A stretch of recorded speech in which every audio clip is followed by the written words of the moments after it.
Miss Kate said no. I'll tell you what you can do. Take me out to the ball game. Take me out with the crowd. Buy me some peanuts and cracker jack. I don't care if I never get back. Let me root for the home team. If they don't win, it's a shame. For it's 1, 2, 3 strikes, you're out at the old ball game.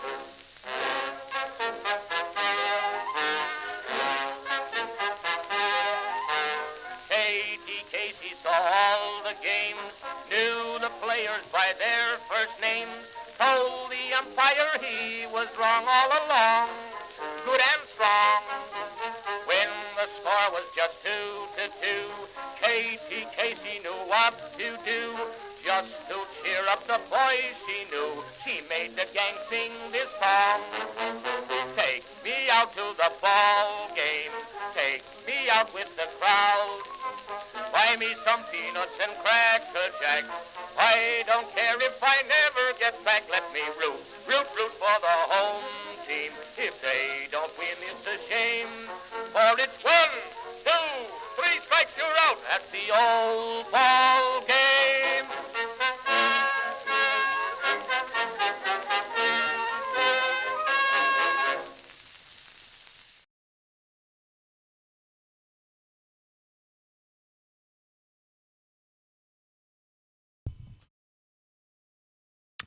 Greetings, folks, and welcome to late coverage of Orioles baseball. Wow. Am I here? Okay. Yes, David Hattery, if you can hear my voice, thank you so much for ringing my phone. If you had not rung my phone, I would not be here right now. Alarm didn't go off, which sucks because talking about like a 12:30 shortly after midnight start time. It's one of the easier start times for me here. I am getting everything ready here, trying to get the game up. Unbelievable. Scrambling. If you knew how many things I've done in the last 6 minutes. We're in the top of the second inning. It's the first batter. Looks like the Yankees were retired in order in the first. No score.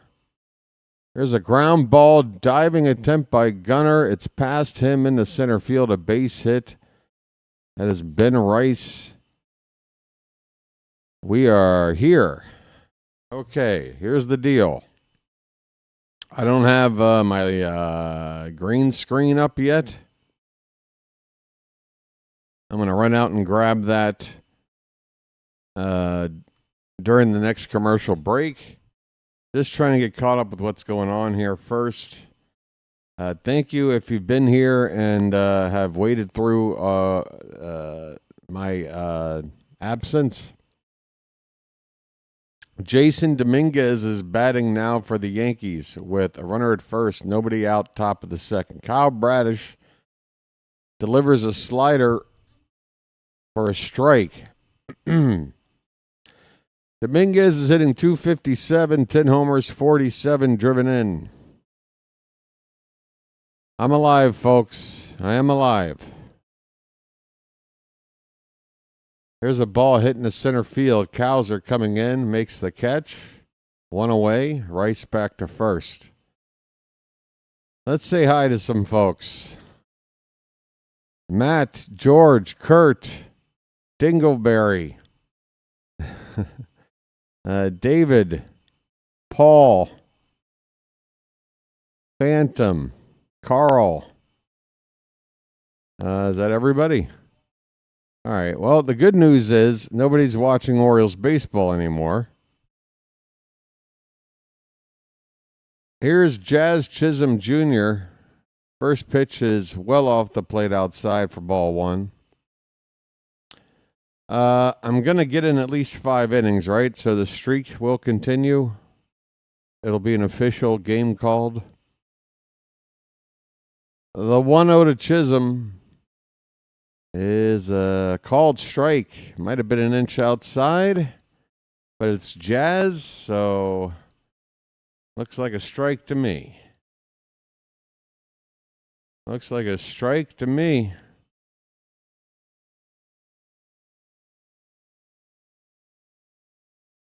Bradish's 1-1 is a check swing foul ball. So it looks like Trent Grisham, Aaron Judge, and Cody Bellinger were retired 1-2-3 in the top of the first. Grisham grounded out to short. Judge struck out. Bellinger lined out.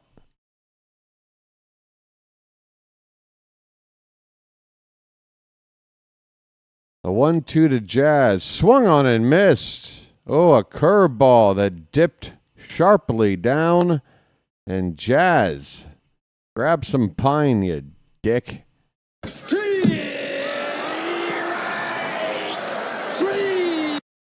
Well, y'all come back now, you hear? All right. Meanwhile, the Orioles went 1-2-3 themselves, it looks like, in the bottom of the first. Jackson Holliday struck out. Dylan Beavers struck out. And Gunnar Henderson struck out. Wow. You guys really do need me.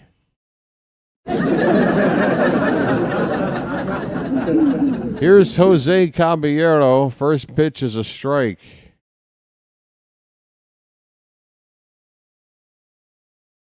That is a soft liner on a bounce to Gunnar. His momentum takes him right to the second base bag. He taps it for the force out, and the inning is over. We go to the bottom of the second. No score between the Yankees and the Orioles. Be right back with that really fancy green screen so I blend right into the background because I've got a great channel and everything's working out great. Be right back.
Hey, how you doing?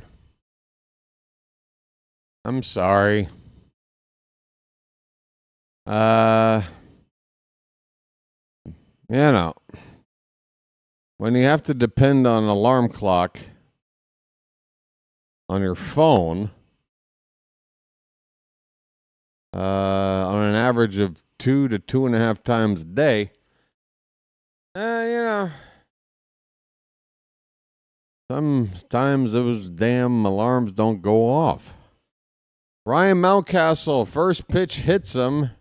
We got a base runner. Folks, that didn't hit him? Why didn't it hit him? Ryan, take your base, man.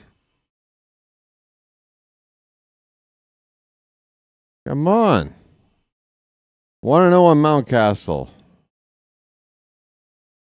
There's a foul ball behind the plate. 1 ball, 1 strike. All right, let's see if the scoreboard is working.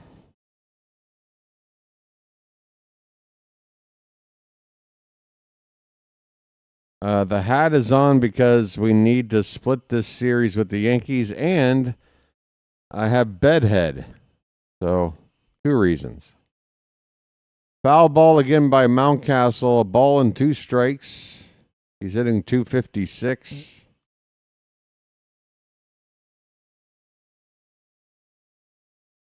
There's Jorge Mateo. Decided to not run out a grounder yesterday. Mountcastle with another foul ball. What is this? I know I've got crawling on my arm. I need coffee. That is for sure. The 1-2 to Mountcastle is in the dirt, a breaking ball.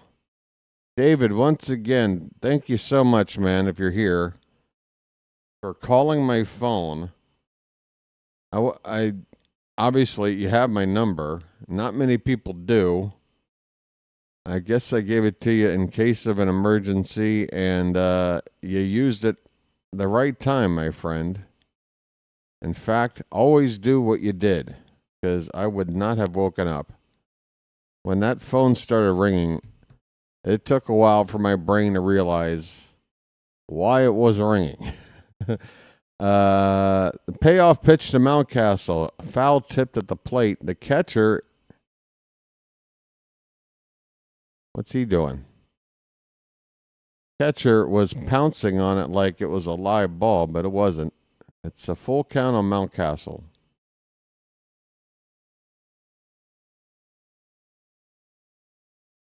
No one. Hey, I want to read a comment on the last game I called. A comment that begins, "No one reads these comments." Well, it's funny you should say that. I'm reading it right now while calling an Oriole game. Payoff pitch fouled again by Mountcastle. So let's see what this comment is that no one is going to read. Off of my phone, which is rare. I was here to inspect the alarm issue, but I got a comment that apparently no one's going to read. Payoff pitch again. Jazz. A liner toward right. Jazz sticks his glove out and snares it before it gets to the outfield. It wasn't hit all that hard, but a liner you would call it, and Jazz makes the catch. Mountcastle retired. All right, so it says, no one reads these comments, but I'll say it anyway. As a curveball to Basayo is called a strike. Tough pitch there. Good to hear some real talk about Holiday. I wonder if he is part of whatever is wrong with the team chemistry, but mostly I want to say best wishes. Basayo fouls this pitch back. It's 0-2. Best wishes to Card Craze, a.k.a. Froggy. I used to pop into the chat once in a while last season, and she was the only person to ever say hello to me. BW, other mods, never said a word, but Froggy was always... I never said a word. I never said a word. Have I not made it a routine to go down the list as early as I can every game and say hello literally to every single person that is in the chat? Is that not a tradition? And every time I do it, after I'm done doing it, I'm like, I hope I got everybody's name. If I didn't, I apologize. I'm not intentionally ignoring anyone. I have to go through names that are going to be repeated, and sometimes I'm going, did I say that already? Did I not? Anyway, man, so many people folks, there's just some weird disconnect between audience and creator on social media where it's like, folks, it's not always something personal to you. It's a swing and a miss. Basayo strikes out. There are 2 down in the inning. Schlitter has struck out 4 of the first 5 outs he's made here. Who is this Schlitter guy? He's striking too many of our guys out. Here's Jeremiah Jackson with 2 away. And he takes high for ball 1. Jackson's average down into the 270s now. He's been slipping. That's a line drive. Forgets about slipping right here. That ball's bouncing off the 376 sign in front of the bullpen. That's a 2-out double for Jeremiah. He said, slip this, BW. Jeremiah was the bullfrog. Splash it up. Splish, splash, I was taking a bath. Well, I'll show you, BW. The moment Jeremiah Jackson is considered to be in a bit of a slump, he unleashes a double. Here is Colton Cowser. Needs a base hit to get back to 200. 199 average. Takes a strike.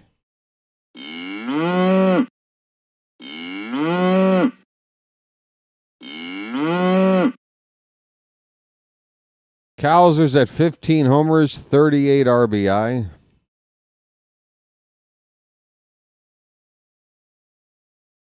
He checks his swing, but it's a called strike on a curveball. It's 0-2. All right, let me go over to Rock Kabatko's Twitter feed. Is there any notes I need to know here? Did we add our 71st player yet? Have we broken the record? Did it happen while I was sleeping? 0-2 to Cowser. Swung on and missed, and down he goes. It was a foul tip, in case anybody cared. Apparently he got a little piece of it, but Cowser strikes out. 5 of the first 6 outs, strikeouts by Oriole hitters. Not good. I may be late to this game, but I am catching up quick. Cam Schlitter is a tough cookie, apparently. I don't know. You guys tell me. You saw the first inning. What's going on here? Is this just a dormant Oriole offense that we've seen in the past? Or is Schlitter doing a lot of schlitting? Right. So the only 2 batters left to hit. Kobe Mayo is playing first base, batting 8th. Dylan Carlson in left field, batting 9th. So they have Beavers batting 2nd. Basayo batting cleanup. Interesting. This is almost like a harsh reaction to yesterday's lineup. All right, there's a righty. Now just go lefty crazy. We got Jackson. We got Beavers. We got Gunner. We got Sammy. 4 of the first 5 batters lefty. We got Cowser. Carlson the switch. Let's see. What else is going on here? Hey, everybody. I have to make some coffee.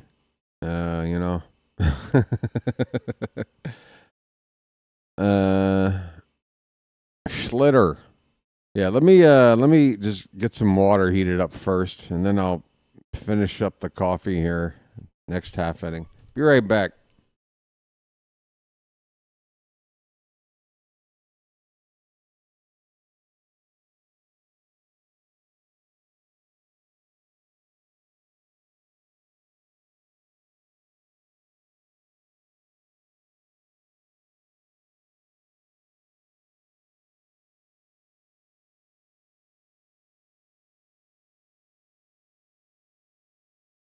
First pitch to Austin Wells is ball 1. Yankee catcher, left-handed batter. The 1-0 swung on and missed. Hey, hey, hey.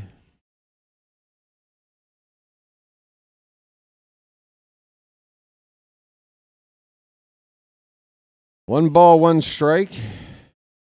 And a fastball, top of the zone, fouled straight back. 1 ball, 2 strikes on Austin Wells. He's hitting .216. So it's Sunday, right? It is Sunday afternoon. I am so discombobulated. I'm still like in a stupor, folks. I'm not lying. Like I am the version of me you've had since I got on the air is a version of like someone that's still half sleepwalking. It's weird. Because like my phone rang. I'm like, oh my God, I know why. And it was just a race to set up all the 53 things you got to do before you go live streaming. There's a foul ball. It's still 2-2. Hold on, I got to get that hot water.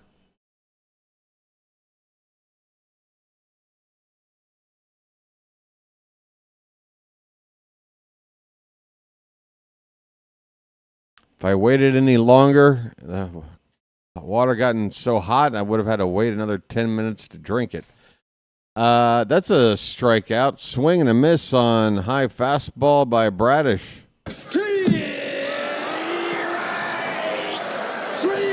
Y'all calling back now, yeah?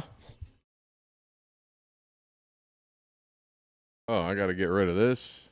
Oh, this is just a... Try something here. This is a life hack.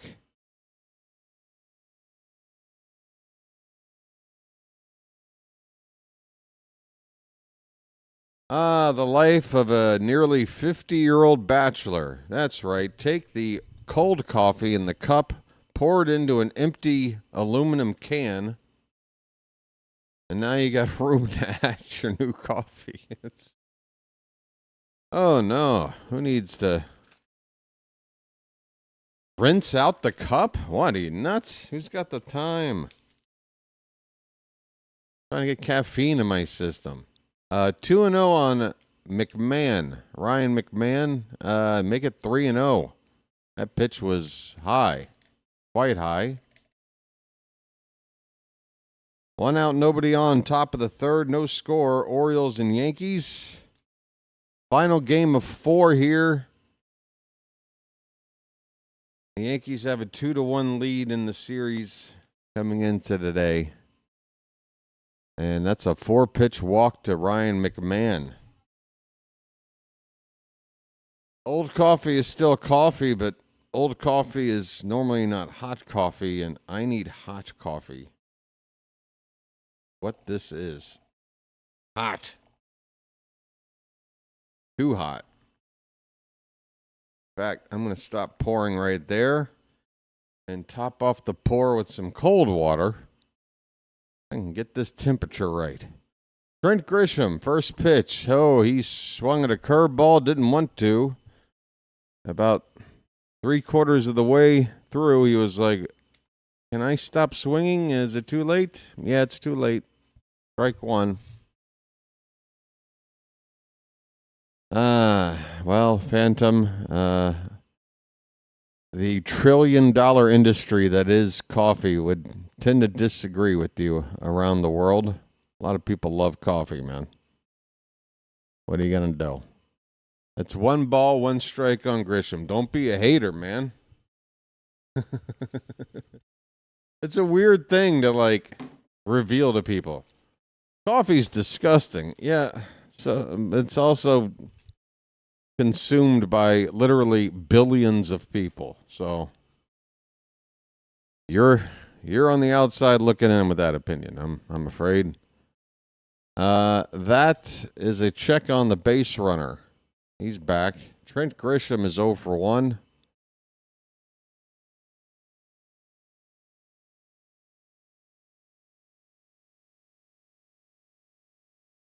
Pizza's gross. Here's a foul ball. 1 ball, 2 strikes.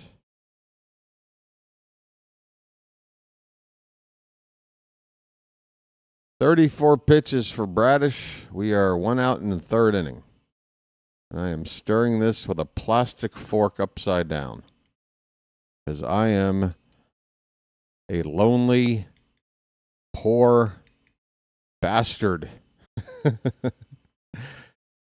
Mansolino. He's looking more and more like a caricature of himself. I don't know what it is. The 1-2 pitch to Grisham. Swing and a miss. A curveball. Oh, Bradish, man. I tell you what. I tell you what.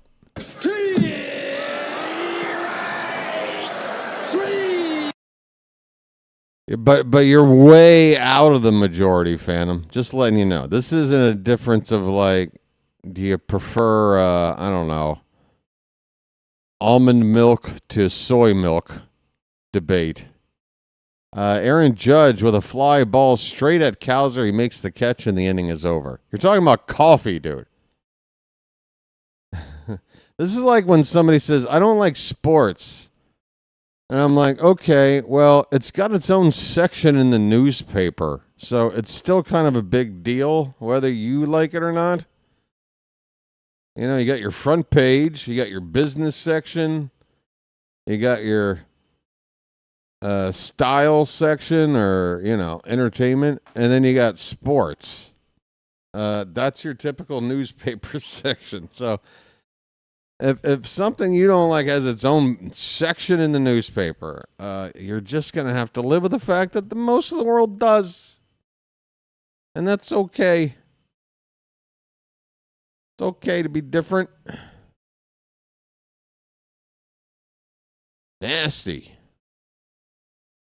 My problem is this is just too hot right now. This is too hot. By the way, if my humor isn't working, again, it's a lack of caffeine. Just give me a minute. I'll be all right. All right. Whew. So Bradish is looking good, right? You know. The one thing about being late is you can't fake like you've absorbed everything that's been going on. I haven't, but I've seen Bradish pitch now, 2 innings, and he looks really good. Missed the first inning. But his stuff looks really good. And he's got, 4 strikeouts in 3 innings. Schlitter's got 5 strikeouts in 2 innings. I mean, he's making more headlines right now, I guess. But Bradish does look good. Let me dig a little deeper into Schlitter's numbers here. Schlitter's numbers. Hey, we got an interesting group of... I don't know what you want to call them. I don't think they're official, like Navy men. Colbert here. Kobe Mayo will lead it off in the bottom of the third. First pitch is hit hard on the ground to third. Backhanded, strong throw across the diamond is accurate, and Mayo is retired. 1 away. Who's playing third? That is Ryan McMahon. With a really nice play. Cam Schlitter. Here we go. Let's see what he did in his last start. He went 4 2/3 innings, gave up 4 runs with 5 walks, 3 hits. I can see a pattern already. He does give up walks.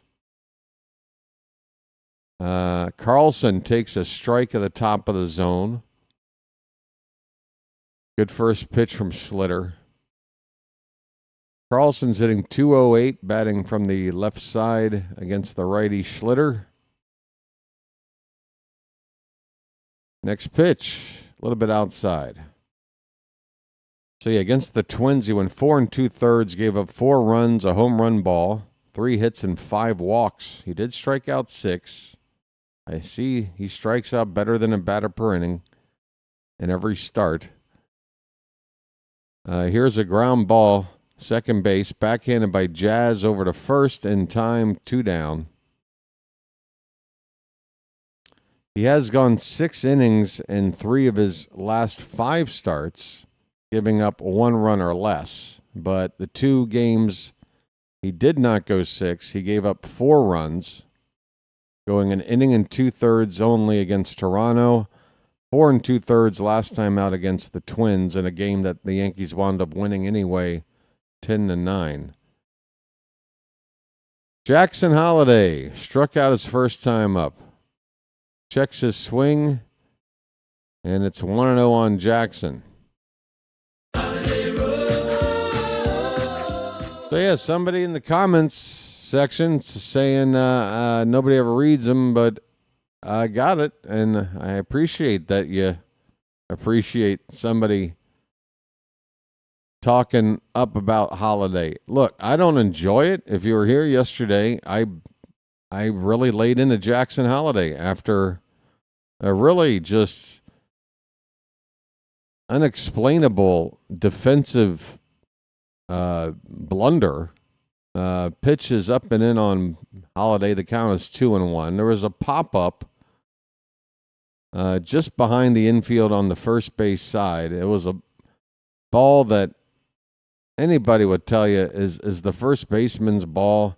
And if it's not, it is probably the right fielder's job to back it up. Now, if it's a little bit farther out or a little farther toward right center, then, yeah, the second baseman, just like the shortstop, go in the opposite direction and on ball in left field. They have that diagonal angle they're taking, and sometimes they are the right person to make the play. But this was not the case. This ball's popped up to left field by Holiday. It'll be caught by Grisham. Is that Grisham out there in left? Dominguez. Dominguez with the catch. The inning is over.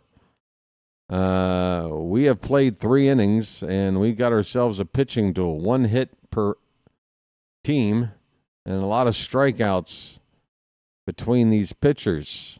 No score going into the 4th inning. So, yeah, after Holiday basically just cut into the play, tripped over Mayo, then just bailed out of the play and left Mayo and Jeremiah Jackson holding the bag, the ball drops between them. I'm just sitting there going like, what are you doing, dude? And then it was probably about a 15-minute rant. Talking about Jackson Holiday. It's not the first time I brought it up. And I don't like bringing it up. I don't like having to criticize who's supposed to be one of our best young, big talent players. You want to be able to embrace the hype and, I want a reason to have a Jackson Holiday jersey and all that stuff, right? Well, I got to call it like I see it, right? I've been here watching Jackson Holiday play every single Oriole game of his career because he broke in last season. I was here for his debut, and I haven't missed a game. So I've seen it all with Jackson Holiday. And,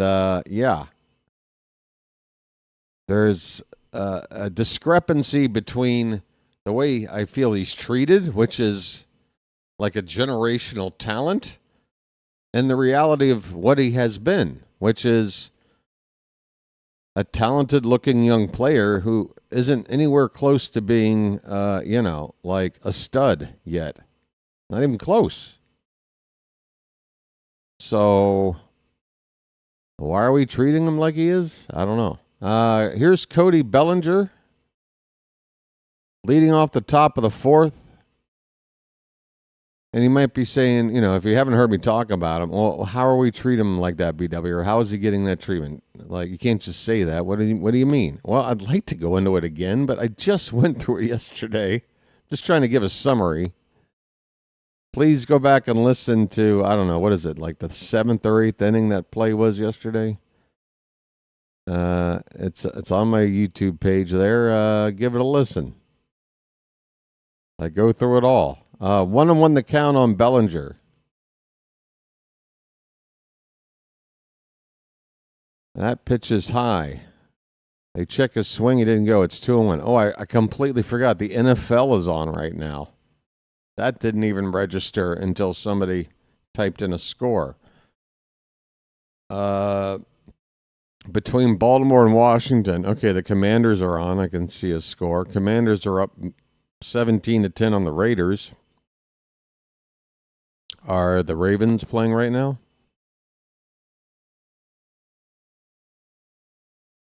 Oh, the Ravens don't play till tomorrow night. Okay. Oh, that works out. Oh, that works out great because there's no baseball tomorrow.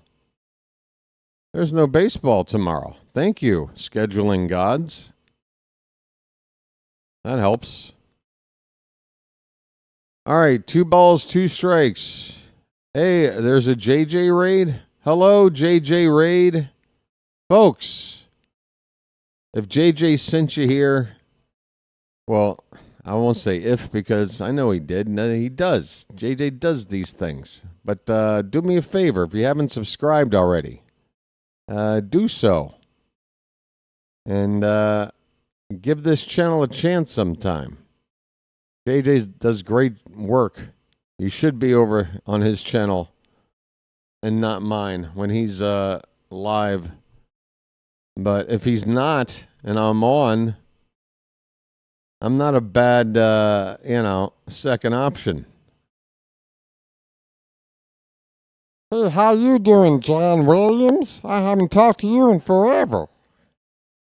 The 2-2 to Bellinger. That is popped foul out of play. We'll do it again. All right. What is going on with JJ right now? Are the Phillies playing right now? Are the Eagles playing right now? What is he even doing? The 2-2 pitch is low. Full count on Bellinger.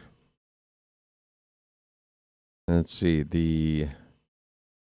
By week 3, are they already doing bye weeks, or is everybody still playing? Oh, there's the Eagles. Wow, the Eagles down 12 at halftime. Is that so? I'm guessing he's doing the Eagles game, and he sent people over for a raid during halftime. Payoff pitch, swung on and missed. A slider low and in. Down goes Bellinger.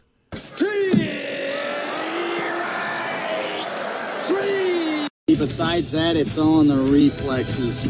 Well, y'all come back now, you hear? All right, Bellinger's down. Bradish is looking good.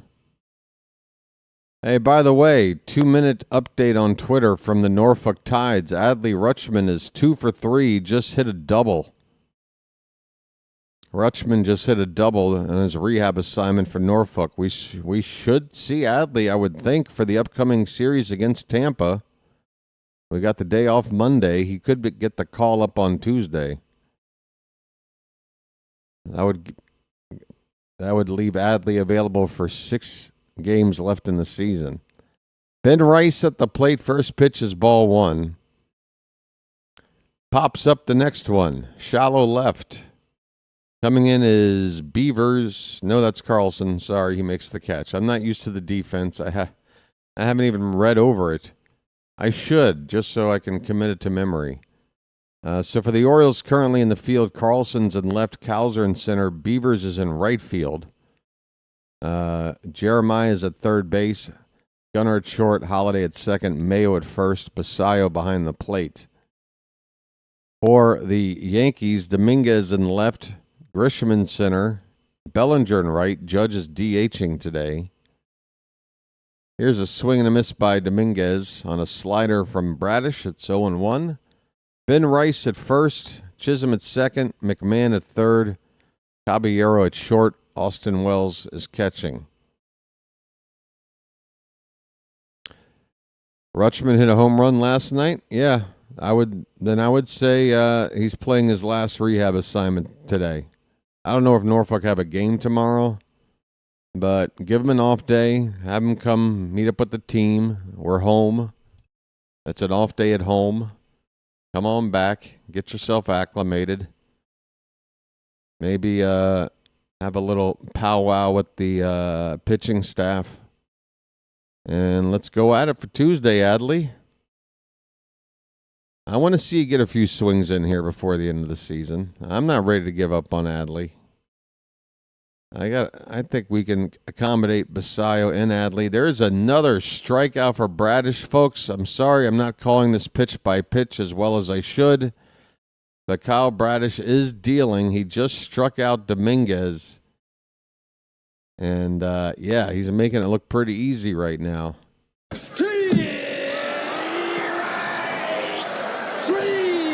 Well, y'all come back now, you hear? George says we got to work on the like count. Well, we got to work on the viewer count too, folks. Again, I'm late, but holy cow, this is hands down. Holy cow, look at this lack of turnout. 275 total views. Nobody's clicking. Nobody. We're in the 4th inning. I know I'm late, but I missed 1 inning. This isn't even going to get this is going to be the lowest attended game in the history of the channel, and it's not even close. Well, the NFL was in existence last September. I got a new subscriber. We're 1 away from 3520. Hey, we got a raid. Again. How you doing, Steve? Hey, if you're a JJ watcher, we are 1 subscriber away from making that meter move to 3520. And that would make an otherwise slow day a good day. So if you're unsubscribed and you're listening or watching right now, give it a chance. It's free. And there's no commitment. For some reason, you find down the line that subscribing for some reason just is ruining your life. Go ahead and undo it. There you go. Somebody did it. Thank you. 3520. And I want to thank you very much for that. I really do. I really do appreciate it. Yeah, John, but are we talking Simplex 1, Simplex 2? Hey, Dylan Beavers, speaking of herpes. Nice beaver. Thank you. Dylan Beavers is going to lead it off here against Cam Schlitter. We're in the bottom of the 4th. First pitch is outside for ball 1. Welcome in, new people. And thank you. Thanks to JJ for the raid. And folks, the Beavers are in the chat. The 1-0 swung on and missed. He chased a sinker outside. All Beavers does is get on base. You know, some players, you know, they're good at stealing. Some players are just good defensively. Beavers just gets on base. That's his deal. He fouls off the 1-1 pitch. It's 1-2.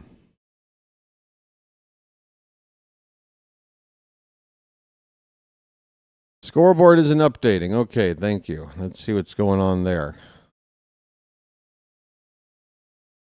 That's outside. 2-2 on Beavers. I just gave it a refresh.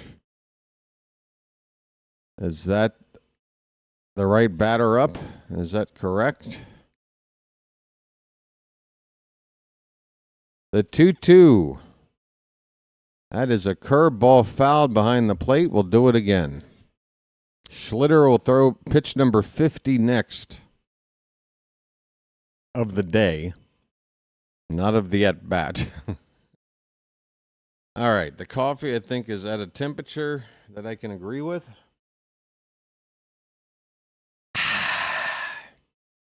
That is outside, folks. We got a full count in the first bugle of the day.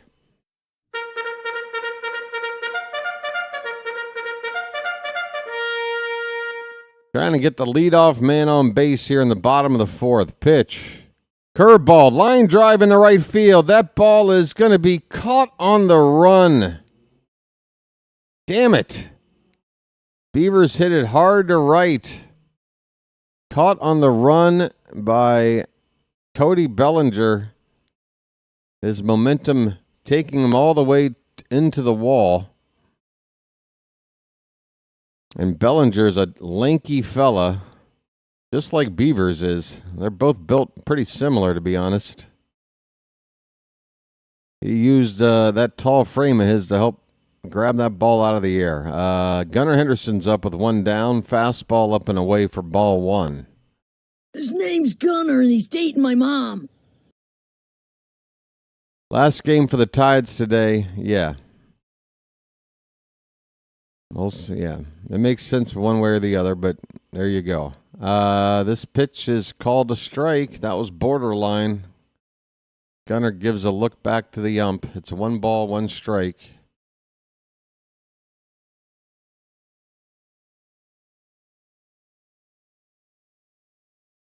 Pitch. Check swing. It's low. A late appeal. He didn't go. Here's a tip. If you wait 5 seconds to appeal, you're probably not going to get the call.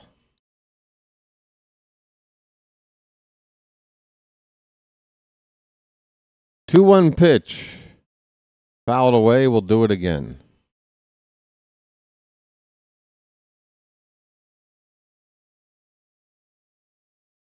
How's that gridiron action going, everybody?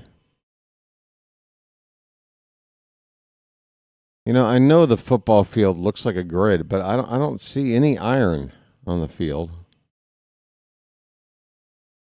That fastball's in the dirt. Full count on Gunner. 1 out, nobody on, bottom of the 4th.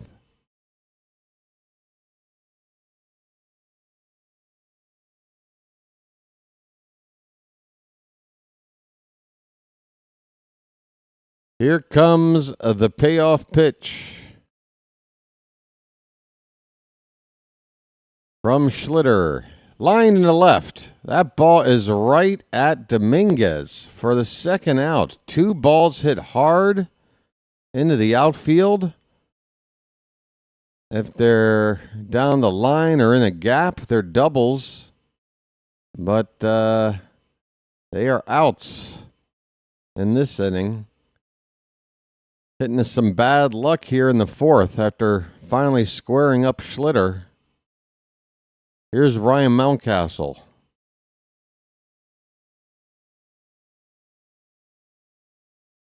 Okay, mount up. Cutter that dips low and away. Mountie lays off. It's ball 1. Mountie lined out to second his first time up. That was the first out I got to call. So, great. We're all caught up. Pitch is outside. It's 2-0.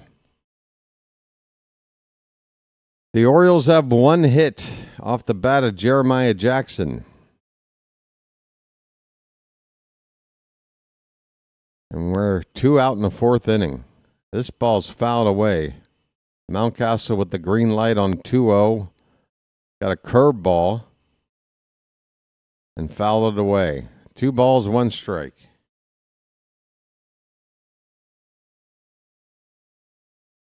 I guess you don't necessarily get a green light on 2-0 like you do 3-0. I don't even know if you get green lights, quote unquote, anymore from the manager or the dugout like you used to. But either way, the count is now even up at 2-2. It feels like a green light when you're facing a tough pitcher to get to a 2-0 count. Swing and a miss, and it was a bad one. My goodness. Mountcastle. It's one thing to look for a fastball and be way out in front of a breaking ball and not see that pitch. But when you... Looks like Mountie was looking for an off-speed pitch, got a fastball, tried to catch up to it, and at 99 miles an hour... above the zone, he was not catching up to that. That was not a good-looking swing at all. The inning is over. We go to the 5th. It is 0-0. Okay, Steve, thanks for sticking around.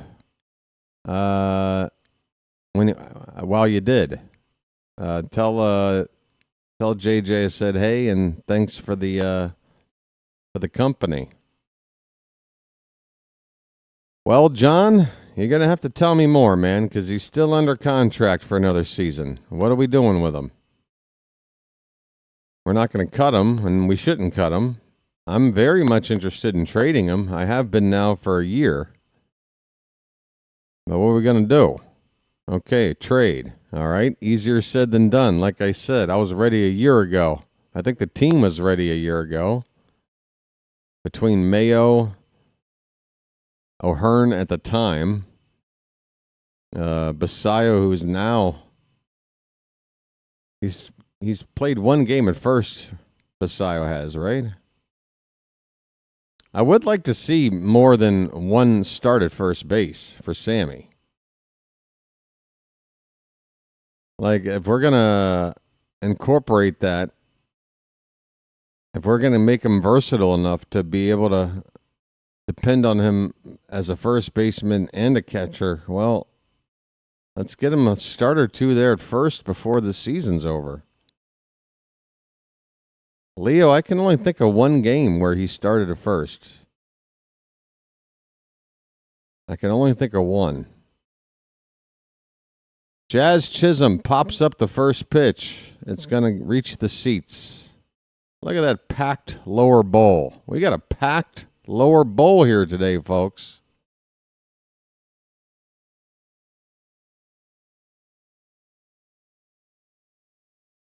And if you have a packed lower bowl, please make an appointment with your proctologist. Might want to get that looked at. It is 0-2 on Jazz Chisholm. 6 strikeouts for Bradish through the first 4 innings. Just 1 hit, 1 walk. 0-2 pitch. Curveball. Fouled away.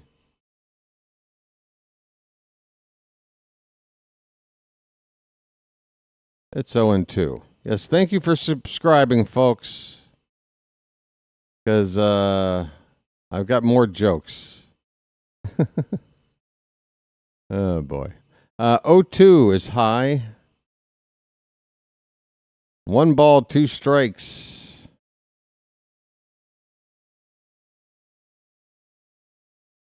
There is, what is it? Never mind. Pitch in the dirt, it's 2-2. I need a lucky. Ugh. Now I'm getting hiccups. Oh, this is going great. This is going great.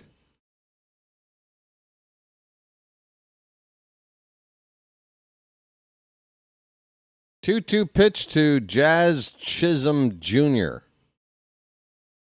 Swing and a miss. He chased one eye high.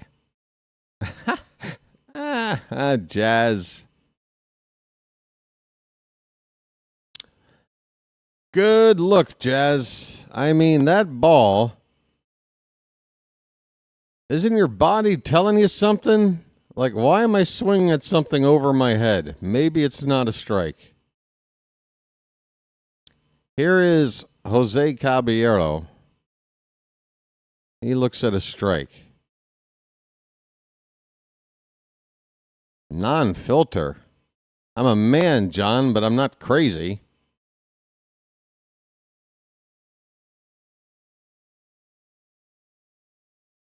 That ball's lifted foul. 0-2 on Caballero.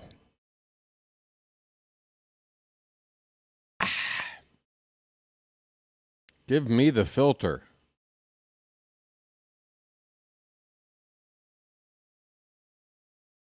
The 0-2 to Caballero is swung on and missed. Sit down. Kyle Bradish.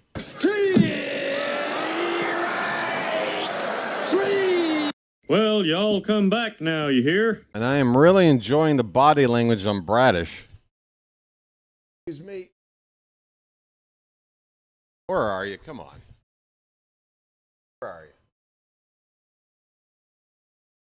I am really enjoying the body language on Bradish. Like, he is looking like an ace.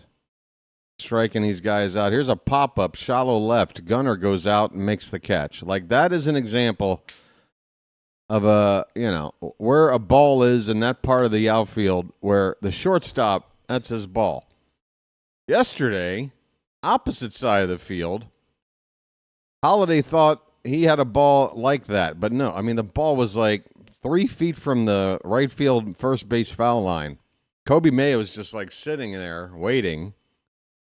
And then comes Holiday, like Kelly Leak in the Bad News Bears. It's his ball. All right, I'm going to be right back, folks. Got to crack open the back door. It's not a euphemism. I mean it literally. I'll be right back.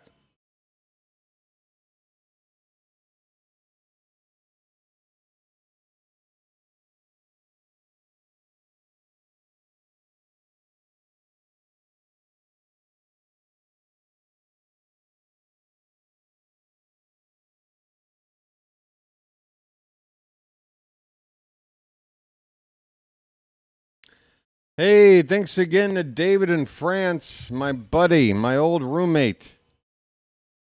Thank you so much, man. It looks like after you woke me up, you left.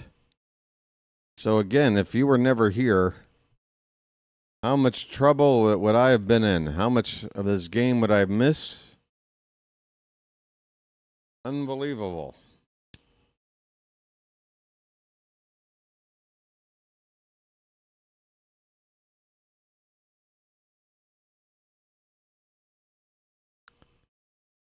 John Williams, are you talking about a Diddy party back in 1776? What are you talking about, man?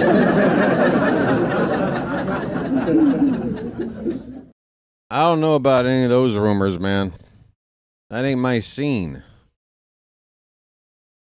That ain't my scene, man. This mug right here is just a good old mug. This is a man's mug. Notice the lack of... Oh, Basayo! Basayo! Bye! Birdie! Sammy! Oh, Doctor! Basayo hits the flag court. First pitch he sees. Home run number 4. 420 happy feet. The Orioles have taken the lead here in the bottom of the 5th. Off of Basayo's bat, it's 1-0.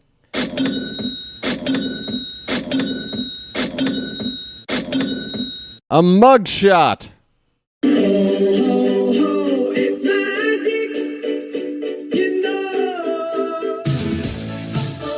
It's magic. On a magic carpet ride. On a magic carpet ride. You believe in magic.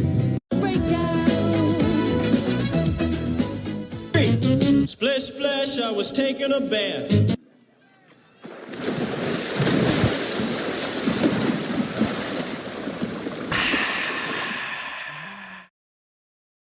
What a feeling. Please believe in. I can't. I don't know the words of that one. Jackson, Jeremiah. Pop up, shallow center. Jazz races out to make the catch. One away. Sammy Basayo. There's the swing. He knew it. Instantly knew it. That ball had a family. I think almost to Utah is a bit of a stretch. It's about halfway back on the flag court. That's about 15 feet in front of the gate. You'd have to go about 435 to pass the gate at that angle. If that was 420, I would say. Either way, impressive, to say the least, especially considering how little the offense has done off this pitcher so far today. Cowser, with a 1-0 count, looks at a curveball high. It's 2-0 on Cowser. That's good. In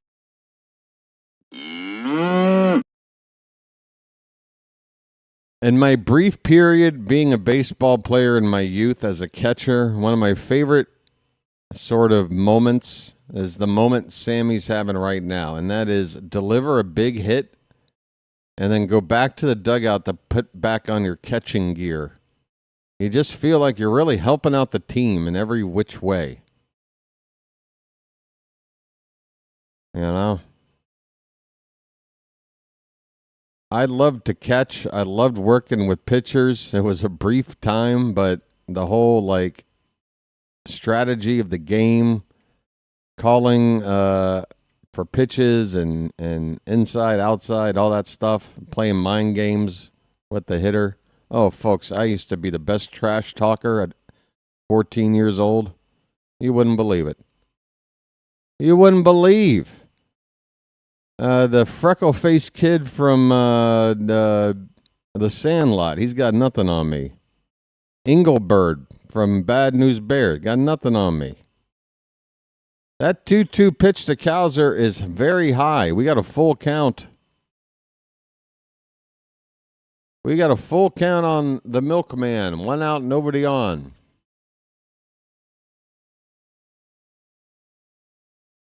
Payoff pitch.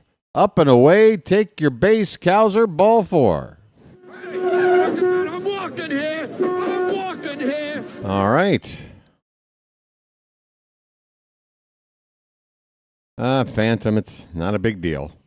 It's just so we know, Phantom, like pinpoint accuracy on every little thing that goes on isn't necessary.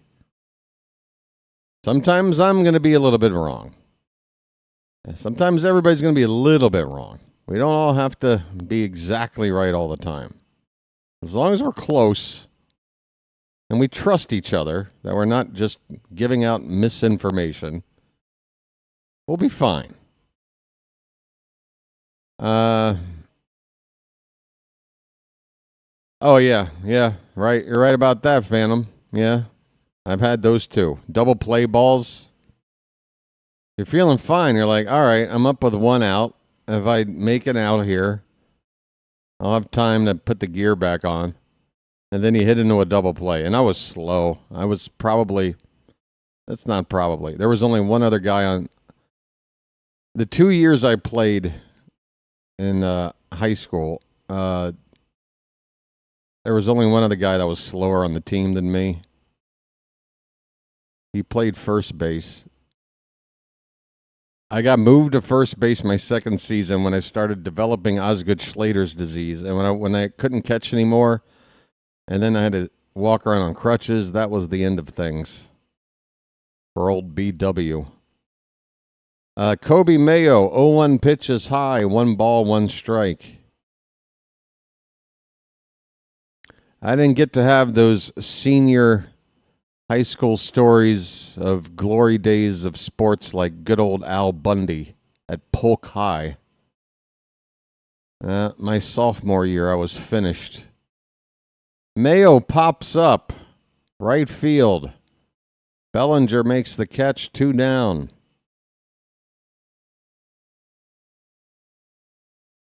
It's 1-0 Orioles. We're in the bottom of the 5th. Schlitter is on 75 pitches. So you're telling me this kid's a rookie? Maybe he's not a 100 pitch count kind of a guy. Maybe an 85 pitch count kind of a guy. Maybe we can get this guy out of the game here within the next inning. Hopefully. 2 down for Dylan Carlson. No, I can't say that I did. I didn't play football in high school. I played like whatever it was in middle school. Whatever was that? It's not Pop Warner. What was it? I don't know, but I was a tight end.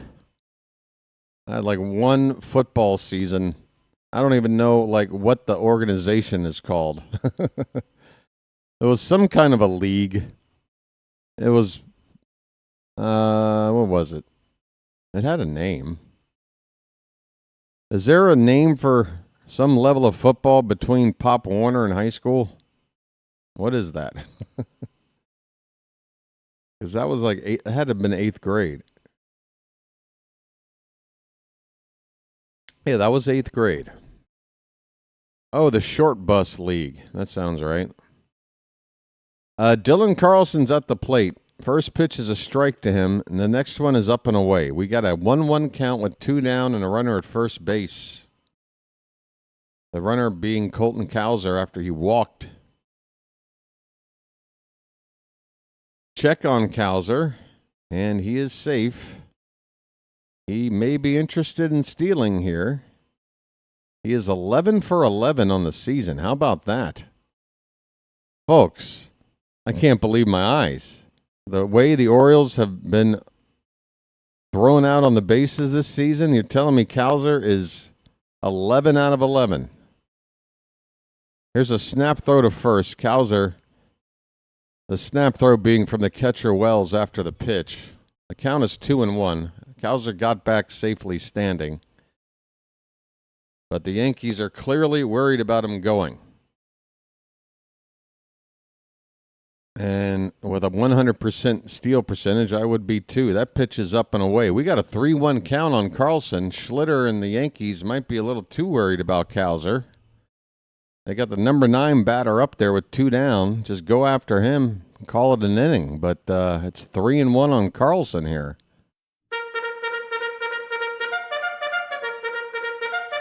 There goes Cowser. The 3-1, the throw down, and it's a late tag. He should be safe. What are they calling him? Cowser doesn't seem to know. Why is everybody standing around not knowing what's going on? The umpire made a call. He appears to be safe. What's everybody looking around for? So Cowser's 12 for 12.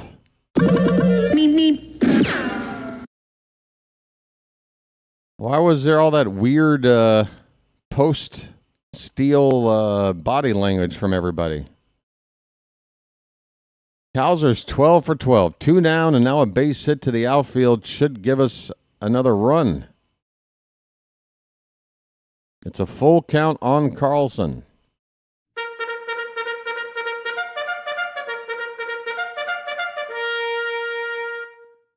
Okay. All right. Payoff pitch. Carlson fouls it away. A cutter from Schlitter at 92.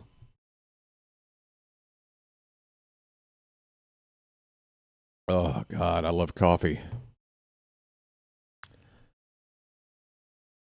Another payoff pitch. Fouled away. We'll do it again. Carlson having a nice at-bat here against Schlitter.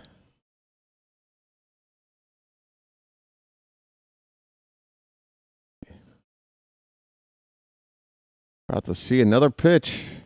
2 down. Cowser at second. The 3-2.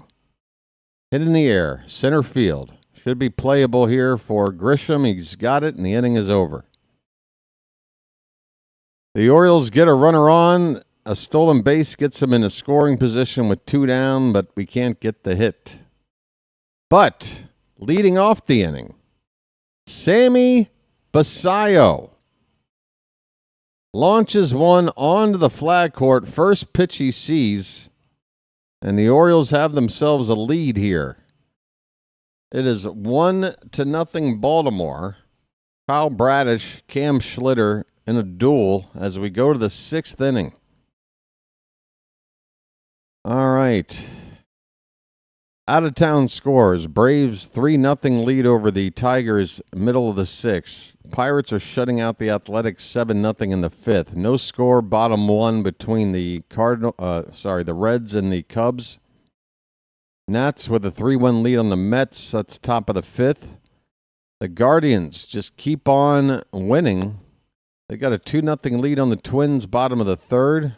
Padres 3-0 over the White Sox. That's bottom 3. Going into the 4th, Blue Jays up 3-0 on the Royals.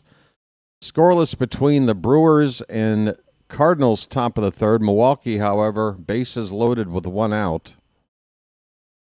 Scoreless between the Marlins and Rangers, top of the 2nd.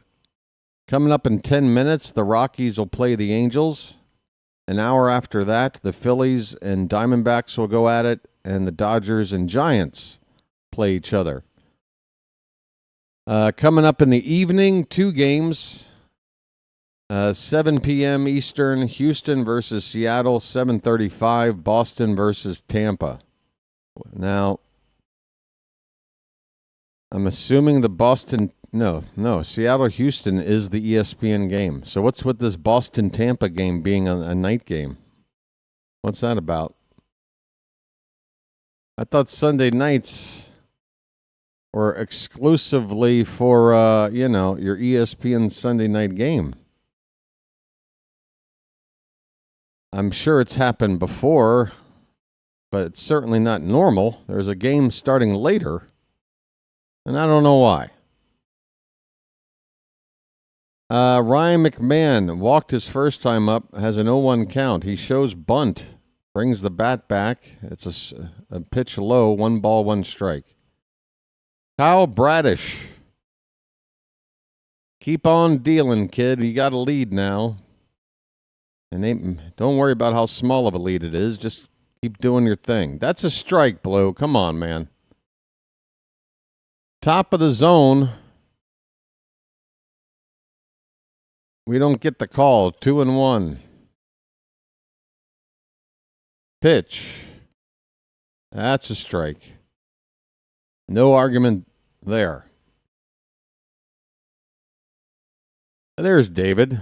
David, I thought you'd left for the day. I wanted to express my gratitude again for having the wherewithal to call my phone and wake me up. It's really the only way I would have gotten up. There's a called strike 3. Ryan McMahon strikes out.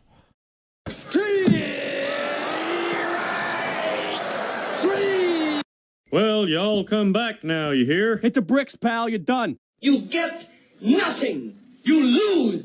Good day, sir. How about this? Peace, love, dope. Now get the hell out of here. Well, when you gotta go, you gotta go. 1 out for Trent Grisham. The Yankees going through their lineup now for the 3rd time. Grounded foul by Grisham. 0-1 the count. Hey, you guys know what movie this is from, right? How about this? Peace, love, dope. Now get the hell out of here. You know the movie for that, right? It's one of, if not my favorite baseball movie of all time. The 0-1 to Grisham is high, 1 ball and 1 strike.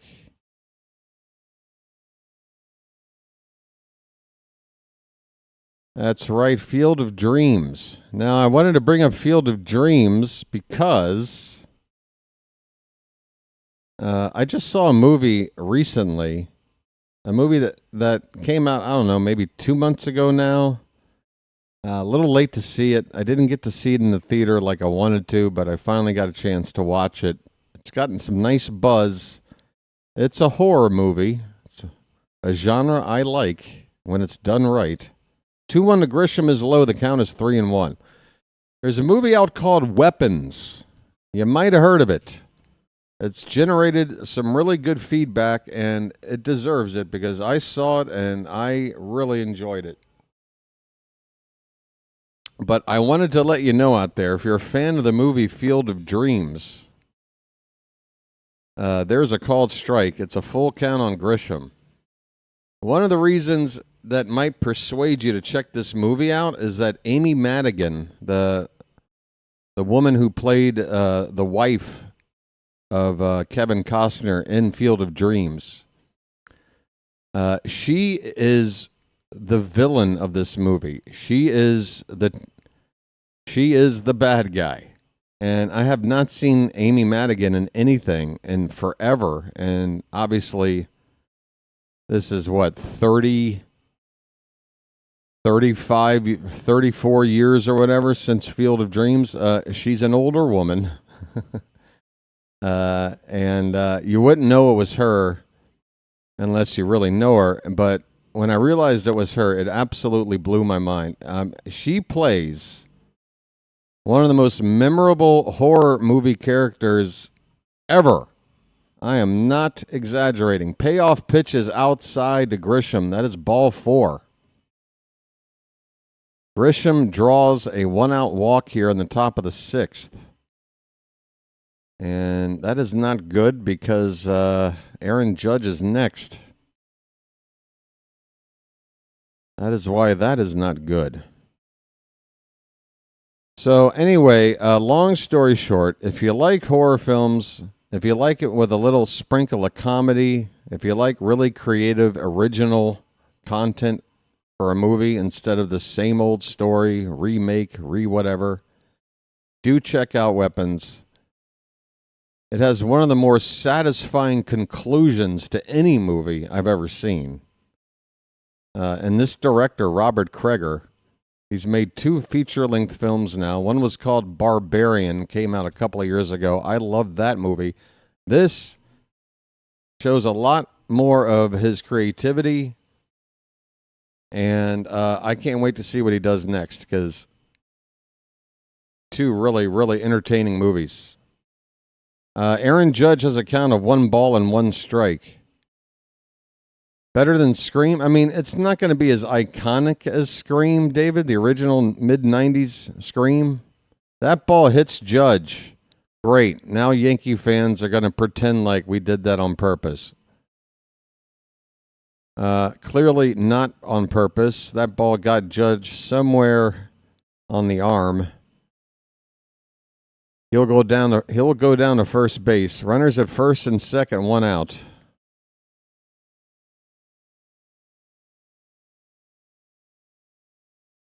Yeah, got him on his right forearm, just above the elbow, or below the elbow, I guess, however you want to look at it. So first and second, 1 out. Basayo and Bradish are talking.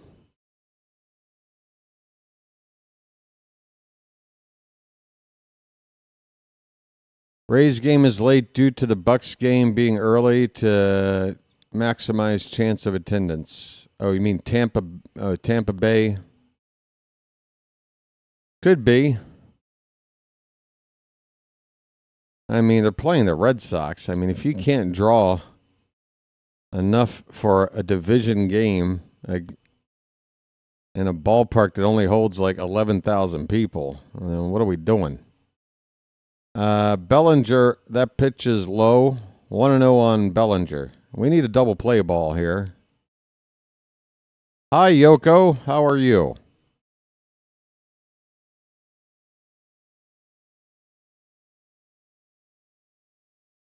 (1-0) from Bradish. Pitch number 79 on the afternoon. That is a soft liner to Gunner. He goes to second. Do we get him? Umpire says safe. I'm not sure. That's definitely worth checking. It's a bang-bang play, and I think he's out.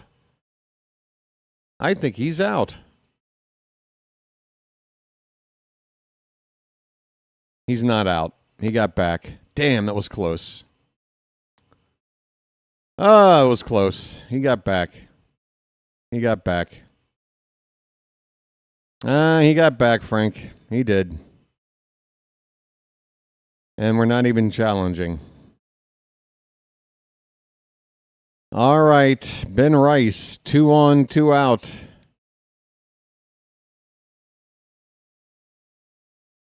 First pitch to Rice is a curveball in the dirt. Good job by Basayo to block it. Keep that ball right there. We're all keeping an eye on Basayo's ability to keep pitches in the dirt within arm's reach and not get away. Because, man, that game against Chicago, we nearly coughed up a giant lead. Basayo had a really tough time of it behind the plate on that game. That's a strike. It's 1-1 on Ben Rice.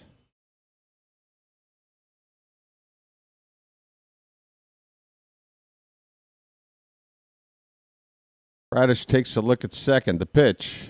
Hit on the ground, foul off to the right. 2 strikes on Rice. 1 more strike.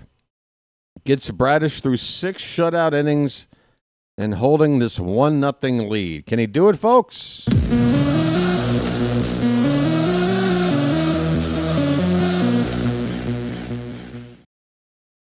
Can he get this final strike?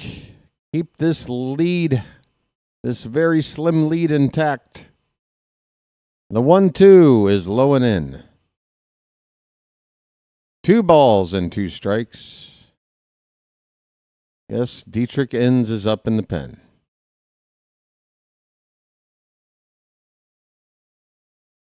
That is true. 83 pitches for Bradish. The 2-2 to Rice. That is hit to left. That is trouble. It's down, and Carlson can't field it cleanly. Grisham will come in to score the tying run. A 2-out base hit by Ben Rice. Judge stops at second base. It is a 1-1 ball game.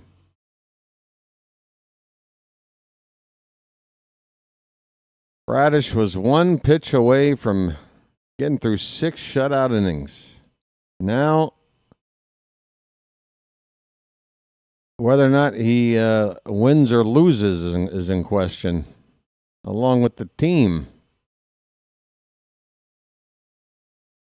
Okay. Drew French has got his arm on the back of Kyle Bradish as he's talking to him right now. I like that move. Put an arm on your pitcher. Let him know you got his back, literally.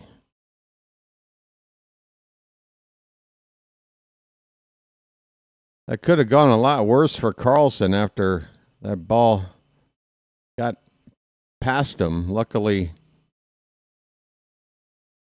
he made contact with the ball, so it didn't just fly past him. It just kind of died a couple of feet behind him. Or it could have been a lot worse. Jason Dominguez up, 2 down, first and second. Here we go. First pitch is low.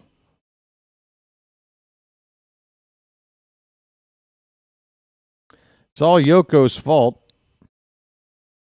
Rather clear. Just kidding, Yoko. 1-0 pitch is a strike. 1 ball, 1 strike on Dominguez. Current weather in Baltimore, 71 degrees. That is perfect.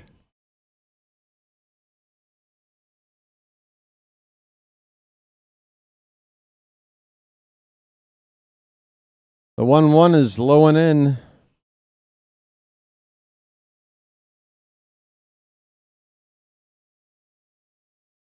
What is this open? What is that doing open? All right. Hey, how are the Commanders doing? The Commanders are now up 17 on the Raiders. Jaden Daniels probably going off. Dominguez fouls it away. It's still 2-2.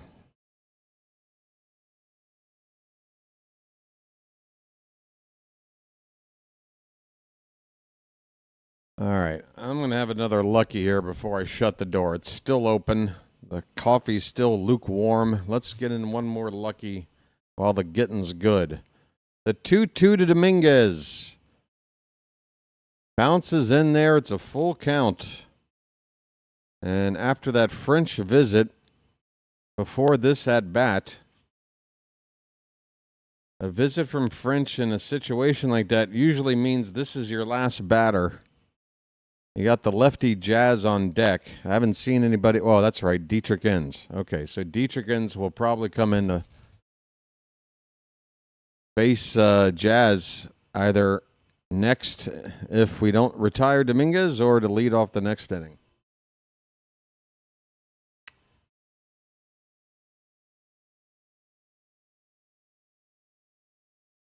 Full count on Dominguez. The runners will be off on the pitch.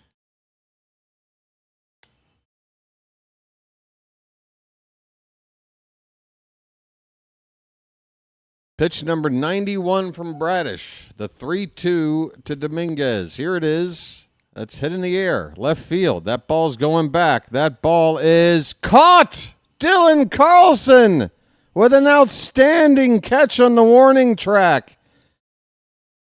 With his back to the field, he just stuck that glove out there and backhanded it. Just reached out and hoped for the best. He's got it. He caught that damn thing. The inning is over. All right, we're not happy the Yankees got on the board to tie the game, but we're happy the inning is over and it ended with a really nice play from Carlson. We go to the bottom of the 6th. Both teams with 1 run on 2 hits. All right. Now I'm going to look at Commanders a little bit closer. Don't hate. I grew up in PG County. Baltimore didn't have a football team when I was young. This is the team I grew up on. I stopped following them for a long time. Dan Snyder was enough for me to just walk away entirely. But he's gone. And hey, wouldn't you know it? The team's good now. They were good. He comes in. They suck for 28 years or whatever the hell it is. He leaves. They're instantly a playoff team and have a franchise quarterback. Funny how that works. Make it 34-10 for the Commanders, as they will improve to 2-1. So wait a minute. There is no Jaden Daniels. Why does it say Marcus Mariota for passing yards? Where's Jaden? Is he getting the day off? Is he hurt? I don't really follow football close enough, clearly. Everybody's like, hey, BW, man, why don't you call the football? Call some basketball. Call some hockey. Well, I can't be an expert in all sports, folks. I am an expert in two, and you guys don't give a damn about the Premier League, so it's baseball. He got hurt last week. Is it serious? How much time is he supposed to miss? Holiday's at the plate to lead off the bottom of the sixth. First pitch is a strike. Next pitch is a flare, a liner in the left. A base hit for Holiday off of Cam Schlitter. Leadoff man is on.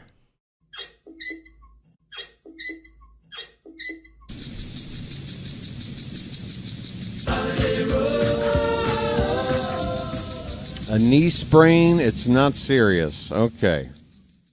Well, tell me this. Is it the kind of injury where if they weren't playing the Raiders at home, if they were playing, let's say, the Eagles on the road in week 16, would he be playing?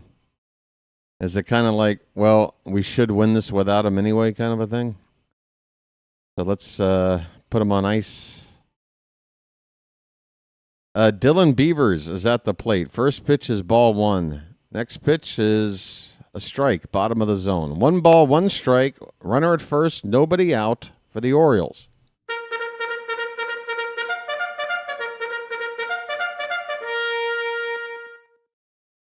One pitch. Ah, man, that just caught the low outside corner. Maybe one stitch of the ball touching that zone there. Tough pitch. It's 1 ball, 2 strikes.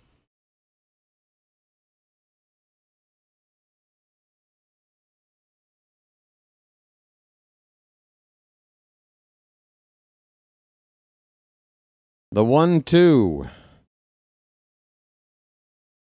Check on the runner, Jackson Holiday. He's back. He may be back as early as next week, but maybe one more week. So who do they play next week? Is it a cupcake? Can they squeeze another one out without him? There's a ground ball to second. They go to second, get the force there. That's it. Beavers with a ground ball hit too softly to turn 2. Excuse me. And that will be a fielder's choice. Beavers takes over at first base for Holiday with 1 down. Gunner's coming up, and here comes Aaron Boone. That's going to do it for Schlitter. He wants a lefty to face Gunner here with the go-ahead run for Baltimore on base, and the big bat of Gunner coming up next. So pitching change, I think it's Ryan Yarborough coming out. Wow, the Eagles are back in it. The Eagles are back in it. They're down by 5 to the Rams. Third quarter about to wrap up there. So next week for D.C. is what? It'd be a good time for a bye week. Hey, wait a minute. It might be a bye week. Hold on. Oh, no, we get the Falcons. Okay. And Atlanta's done what so far this year? The Falcons are getting shut out right now 20-0 by the Panthers. Okay, then we should be beating the Falcons.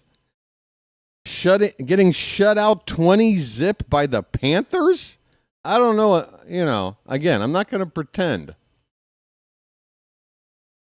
like I'm all caught up with the NFL. But I know this much. The Panthers are not good. To be down 20-0 to them means how bad are you? Good grief. Yeah, DC should win next week, even if I'm playing quarterback. All right, and so it's a Monday night game against the Lions for Baltimore. All right.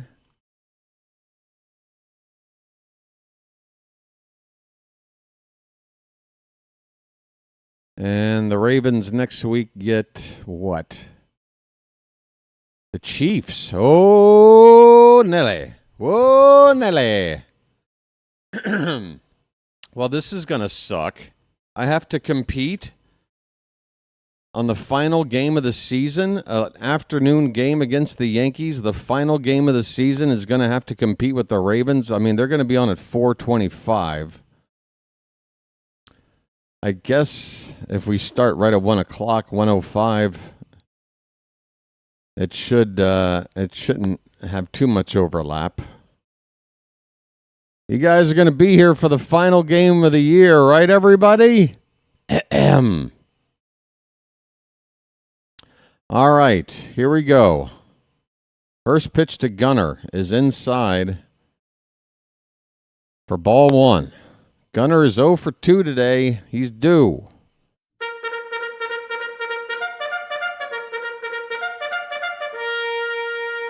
Pitch. Popped up. That's not going to do it. Hit to left field. Dominguez will make the catch. 2 down. So it's Tim Hill in the pitch, not Yarborough.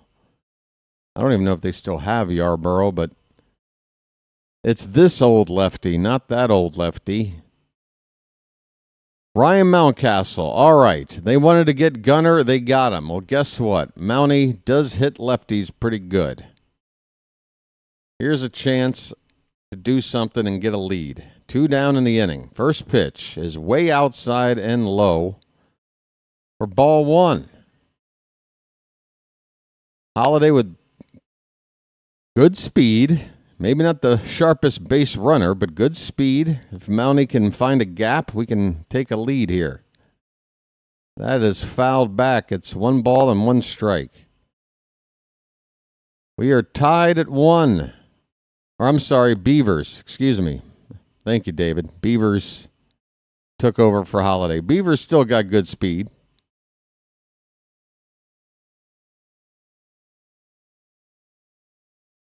One pitch. Oh, what are you doing, Mountie? That pitch is off the plate by a foot. That's a swing and a miss. It's a ball and 2 strikes.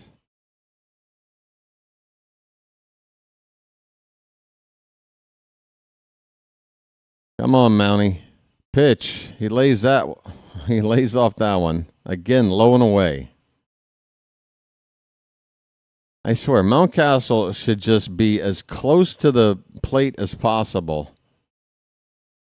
The way they pitch him all the time. Always low and away, low and away. Low and away again. He swings and misses. I tell you what. Inning is over.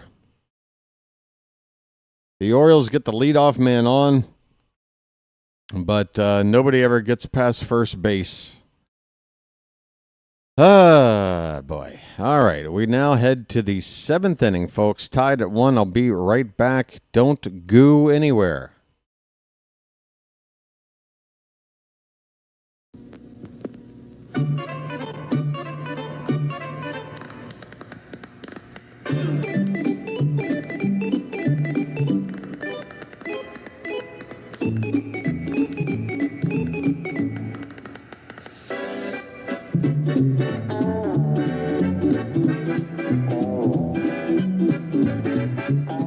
He met a strange friend in the Chesapeake Bay when Monday the Monster...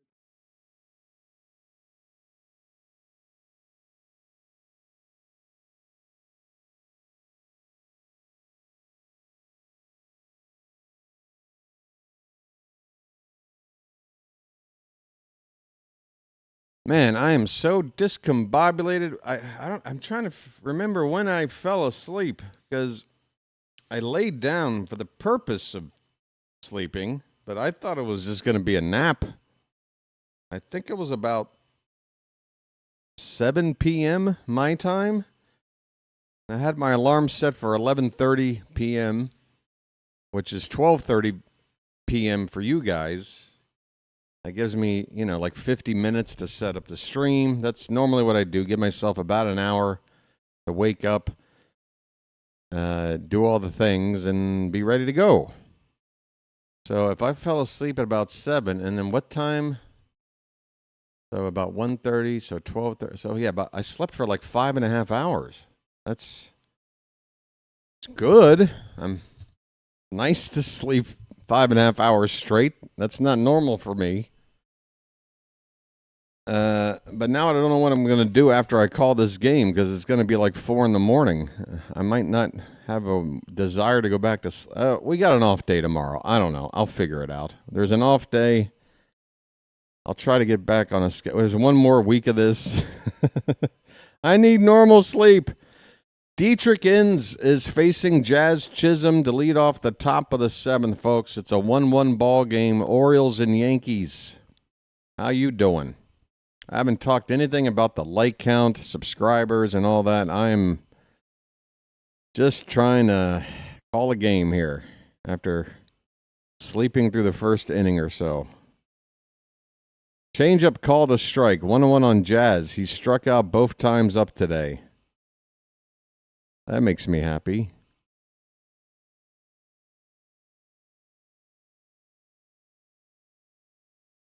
One is fouled away.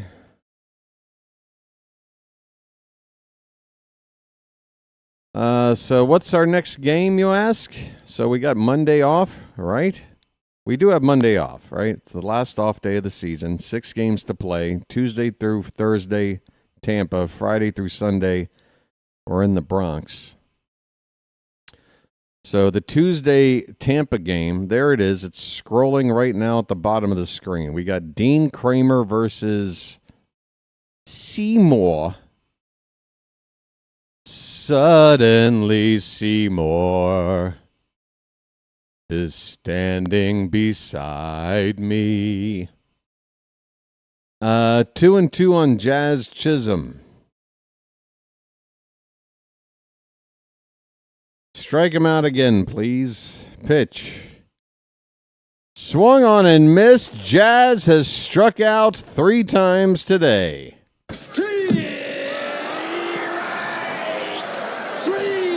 Well, y'all come back now, you hear? Well, y'all come back now, you hear? Well, y'all come back now, you hear? Sorry, Jazz. Sit down. Jose Caballero, 0 for 2. First pitch is inside for ball 1. A fielder's choice in the 2nd inning, a strikeout in the 5th for Caballero. There's a strike, a changeup from Inns. 1-1 the count.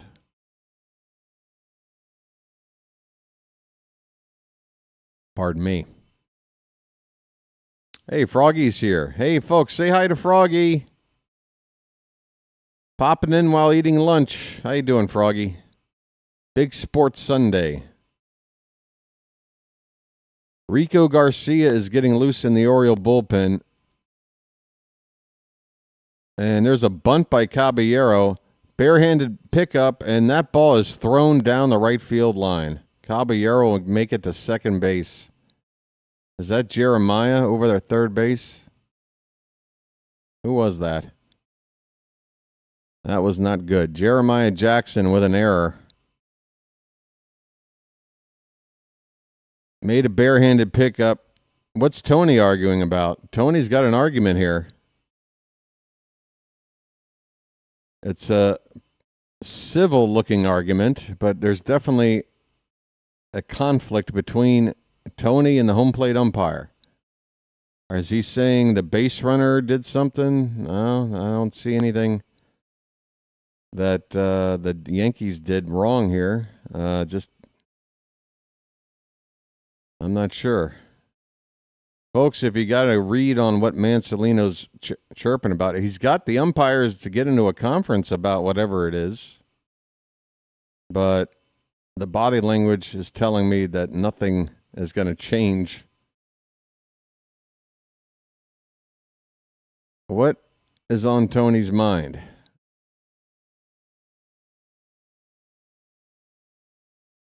Bunted toward Jeremiah, barehanded pickup, bad throw. Runner didn't get in anybody's way. Nobody got in anybody's way. Is that what? Oh, we've got a live microphone in on Tony right now. So it's not the best option, but it just is what it is. That's what he was saying to the ump. Okay. Tony's mic'd up. So it's not the best option, but it just is what it is. Okay. Paul Goldschmidt's going to pinch hit here. 1 out runner at second base. Goldschmidt pinch hitting for the catcher, Austin Wells. You got 2 lefties due up after this. A base open with 1 out. You might think about not throwing Goldschmidt a strike here. Setting up a double play and going after McMahon on deck. Inns turns around to look Caballero back to second base. Caballero is the type that will steal third on you if you're not paying attention. And this would be a terrible time to give up a stolen base. There's a called strike. It's 1-1 on Goldschmidt.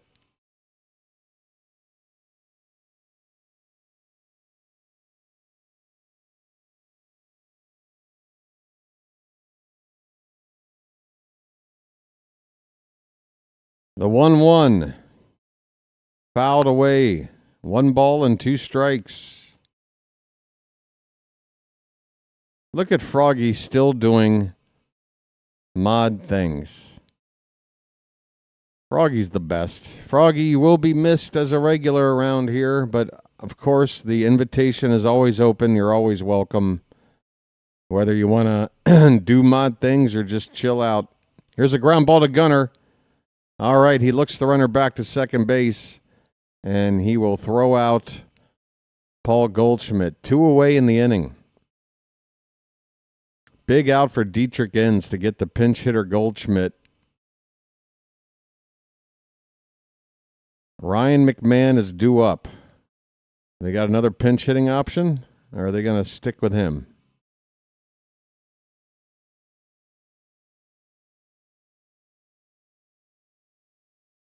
For now, it looks like McMahon. No, it's not. It's Giancarlo Stanton. So we do have a pinch hitter. The lefty Trent Grisham on deck.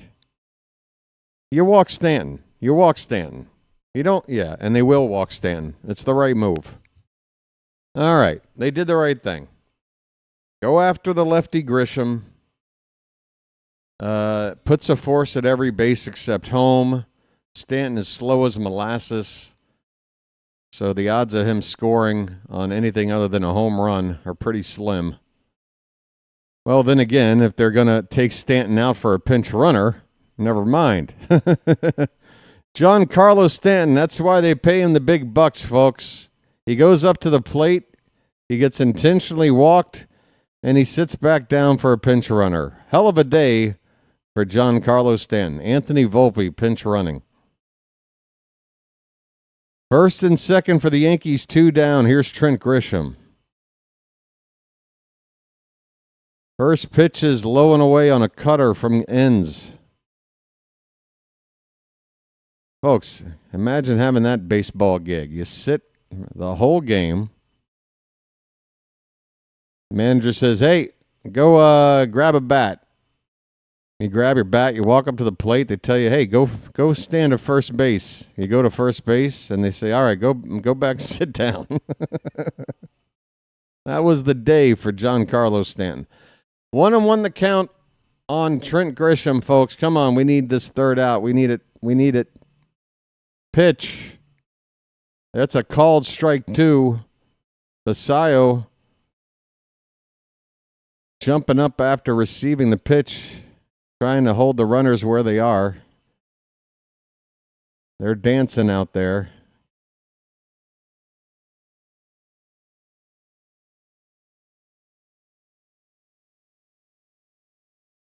One more strike can keep this game tied, heading toward the 7th inning stretch. Inns takes a look at second. The pitch. Swing and a miss! And Inns pumps his fist, points to the sky. The Orioles. Inns says, woof. That wasn't easy. You did a good job, Dietrich. You struck him out.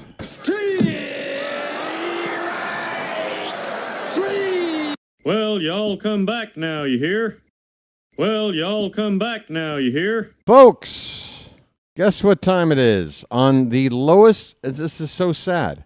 This is easily the lowest attended game on this channel, not counting retro games I called preseason in season 1 when nobody knew what this channel was. I mean, we're not even up to 750 views. Do you realize this channel last year, a month into its existence, was averaging well over 4,000 per game, and by the All-Star break, well over 5,000 a game? I'm not going to hit 1,000 tonight, and it's Orioles-Yankees. Ouch. Now, I mean, I deserve it. I overslept. I get it. All right, folks are ready for the tradition. Let's get down to business. Folks, it's time to throw some cakes on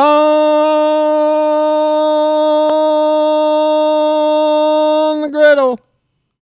Get those cakes up in the chat, folks. Thank God I'm a country boy.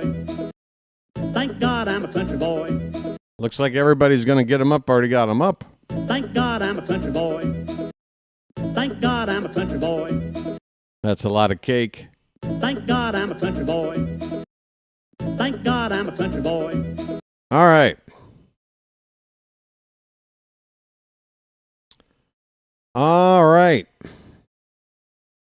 It's now 27-0 Panthers over the Falcons. Holy cow. The Falcons might be the worst team in football. I'm looking at this scoreboard right now.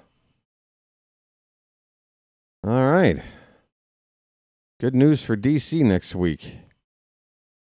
Famous last words. Vikings are up 48-3 on the Bengals. I think that one might be over. Rams are still holding on to a 5-point lead on the Eagles. Uh-oh. Pats and Steelers tied at 14. Two teams everybody hates, right? All right. Basayo is going to lead it off in the bottom of the 7th. Perfect. Last time he came up to hit to lead off an inning, first pitch he saw, flag court. The only run of the day for the Orioles.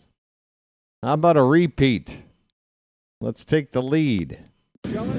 Sammy. All right. Lefty on lefty. Tim Hill still out here to pitch. And Basayo, a liner right up the middle, but Volpe, the shortstop, playing near the second base bag, positioned perfectly to get Basayo one down. And here comes Aaron Boone. Tim Hill left out here to face the lefty Basayo, and now a pitching change. Jeremiah Jackson due up next. Of the next 4 batters, only one is a true lefty, Cowser. There's also the switch-hitting Carlson coming up. So this is the part of the order you go to a righty. And then when you get back to the top of the order with Holiday, you go back to another lefty. That's how this lineup is set up. So pitching change with 1 down, bases empty in the bottom of the 7th. I just realized I'm incredibly hungry. That part of my body just caught up. Oh, yeah. I haven't had anything to eat since, God, I don't know when. What did I eat? I think whatever I ate must have made me pass out the way I did. That must have been some good food. I can't even remember what it is. What did I eat? There's got to be evidence of something around here.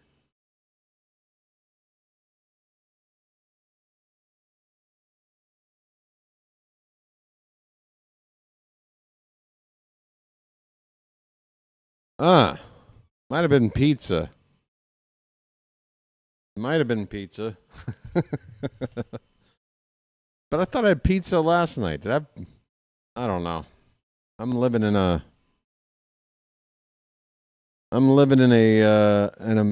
dreamlike state right now, folks.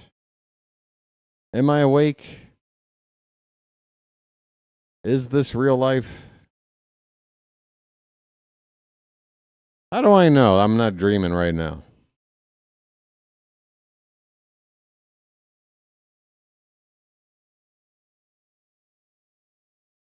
Well, I guess a good indicator would be the lack of Scarlett Johansson anywhere around. If I was dreaming, I feel like she'd be here. Right-hander, Fernando Cruz. All right, I remember this guy from a couple of nights ago.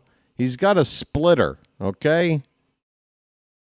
If you can handle this guy's splitter, which means lay off of it most of the time because it's going to drop below the zone for a ball. But if he does hang on, sit back and let it fly. Fernando Cruz. Facing Jeremiah Jackson. First pitch. There's the splitter. And there's Jeremiah laying off of it. See what I'm talking about, folks? That pitch started right in the middle of the plate and then dips below the zone. If you're tricked, this guy can get you out. But you got to kind of expect that pitch. Look at the movement on that sinker. Pretty filthy from Cruz. However, it is a ball in the dirt. It's 2-0 on Jeremiah. 2-0 pitch. That's low and in, another sinker. 3-0. I like how this is starting, folks.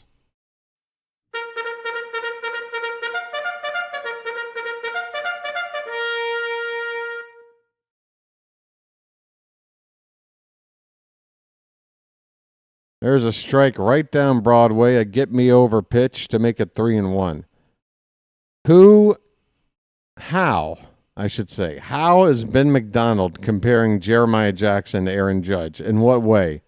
They're both a Sagittarius? What's the comparison? That's ball 4. They bring in Cruz. He's throwing that splitter. Lay off of it and get on base. Folks, what did I tell you? I'm walking here. It was BW's scouting report not spot on? I mean, that's all you got to do. That's all you got to do. I mean, don't sit on anything but the splitter.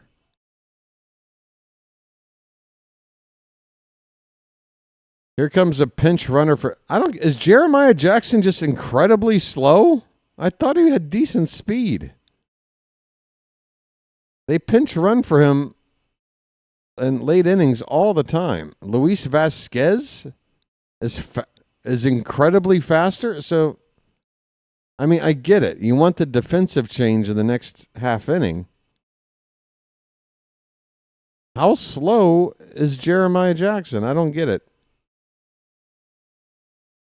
Cowser's at the plate, folks. And there's a sinker low and away for ball one.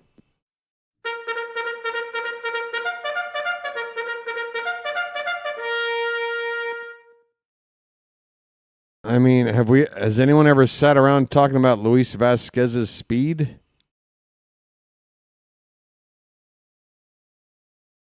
That's low and in. It's 2-0.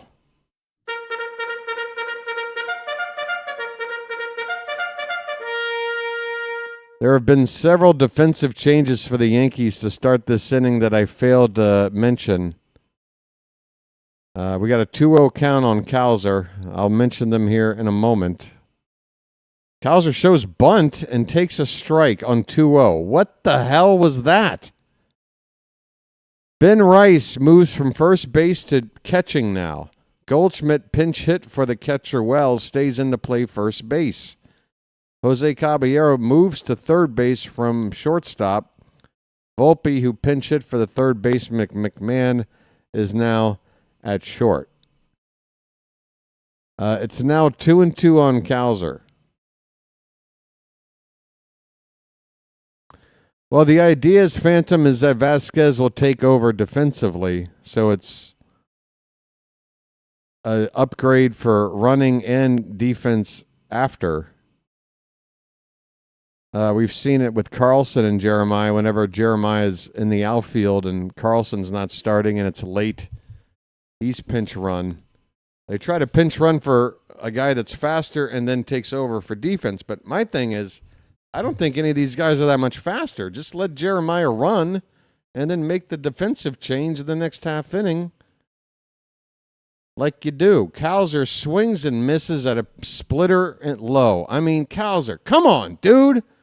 I gave you the scouting report. Lay off that splitter. He couldn't do it. He strikes out.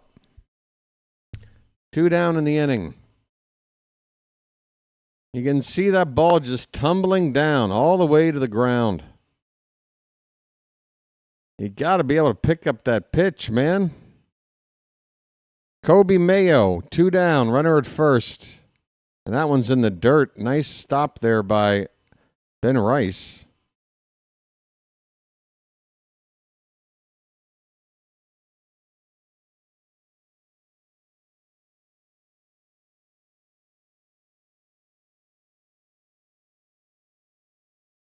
Yeah, but then you're using 2 players, Phantom. What if we do go extra innings and we want a better ghost runner?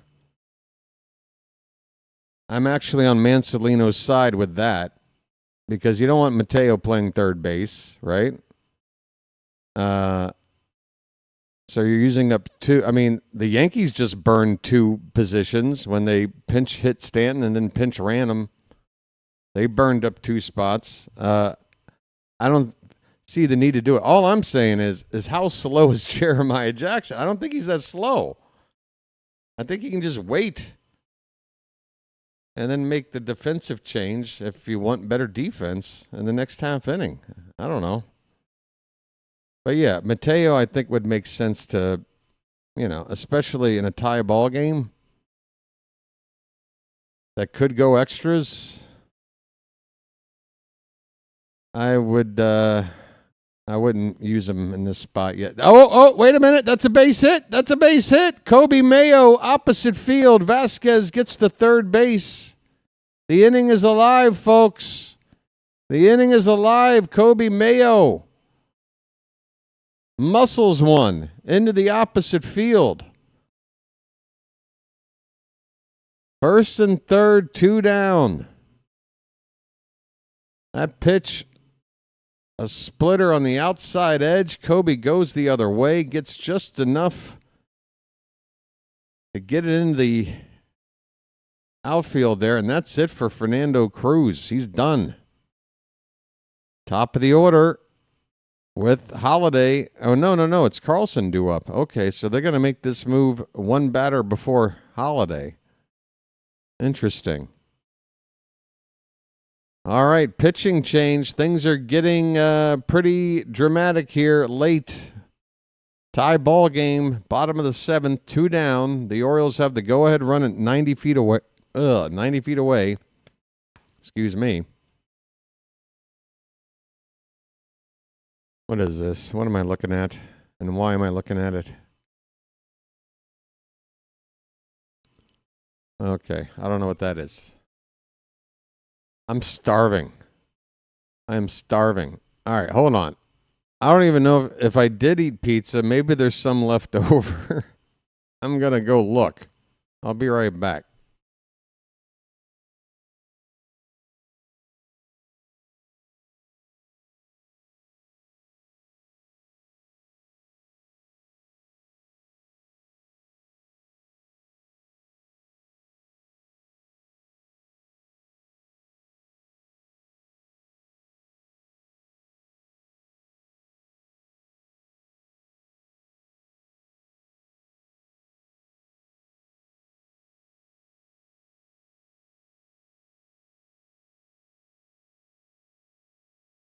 All right, the bad news is I got nothing to eat. The good news is I remember what I ate last night. Or, what is it, 7 hours ago or whatever it was. It was a very inexpensive Thai dish, very simple. Rice with some fried pork, some really good sauce, and some of these, what do you call them? Dumplings. Some dumplings. I ate all that up. It was dirt cheap. I couldn't believe it because there was, on the food delivery app.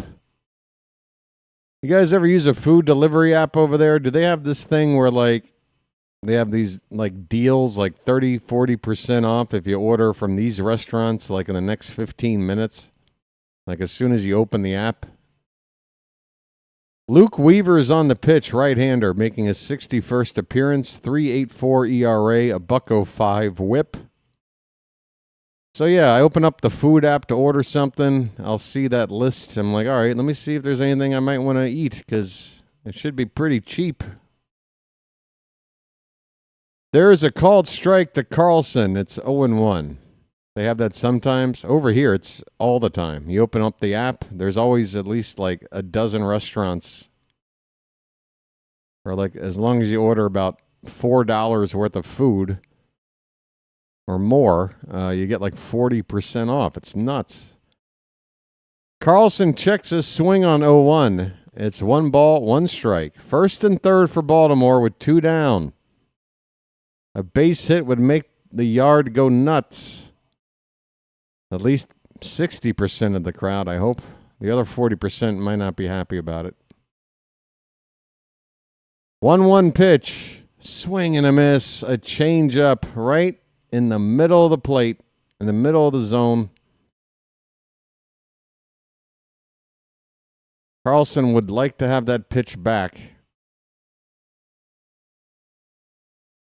1 ball, 2 strikes.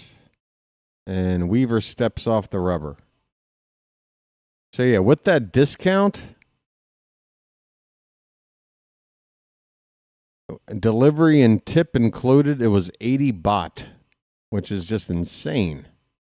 Here's a ground ball. That is foul. Oh, my. Carlson nearly snuck one down the third base line, but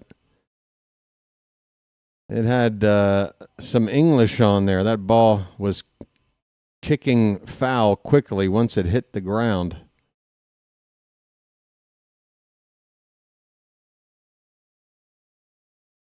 All right, 1 ball, 2 strikes.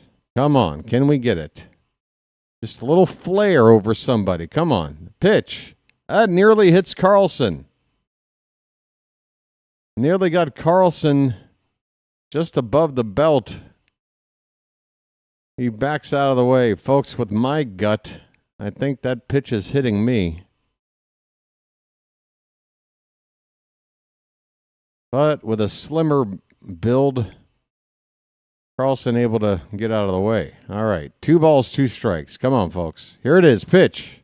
Ball 3, that is low. Okay, here we go. Come on. Come on. 2 down, second and third. A base hit would make it a 3-1 ball game. Didn't we have first and third? How did the runner get to second? Uncontested steal. Okay, thank you. Payoff pitch. That's probably the first time I've appreciated that kind of a update. That is ball 4. The bases are loaded, folks.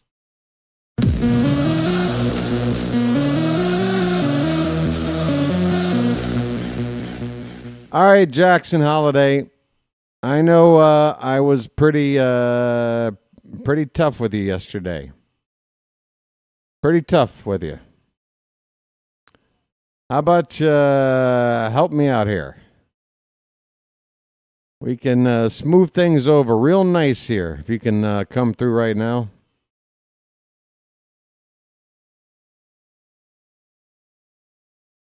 Two down, bases loaded. Luke Weaver.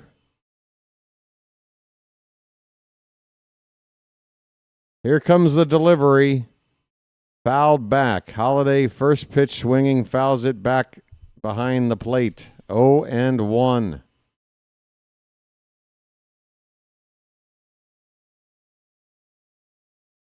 Crowd is pumped. They want to see Baltimore grab a lead. They're at least pumped in the splash zone anyway. 0-1 pitch. Lifted high into the air. Down the third base line. Should be unplayable. It just reached the seats. A few rows in. It's 0-2 on Holiday. Now it's time to rethink things. It's not so much now about, hitting the perfect part of the bat, barreling it up, exit velo, launch angle, and all that jazz. It's about contact, hitting it where it's pitched, just serving it over somebody's head, or a little dribbler to beat out an infield hit, anything. 0-2 pitch, lays off one in the dirt. 1 ball, 2 strikes. Come on, Holiday.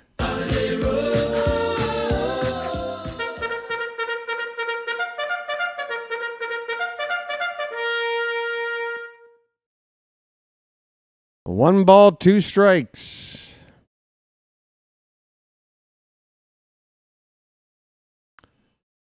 The pitch. That ball is to first. Crap. Sorry, I couldn't make a good call out of it.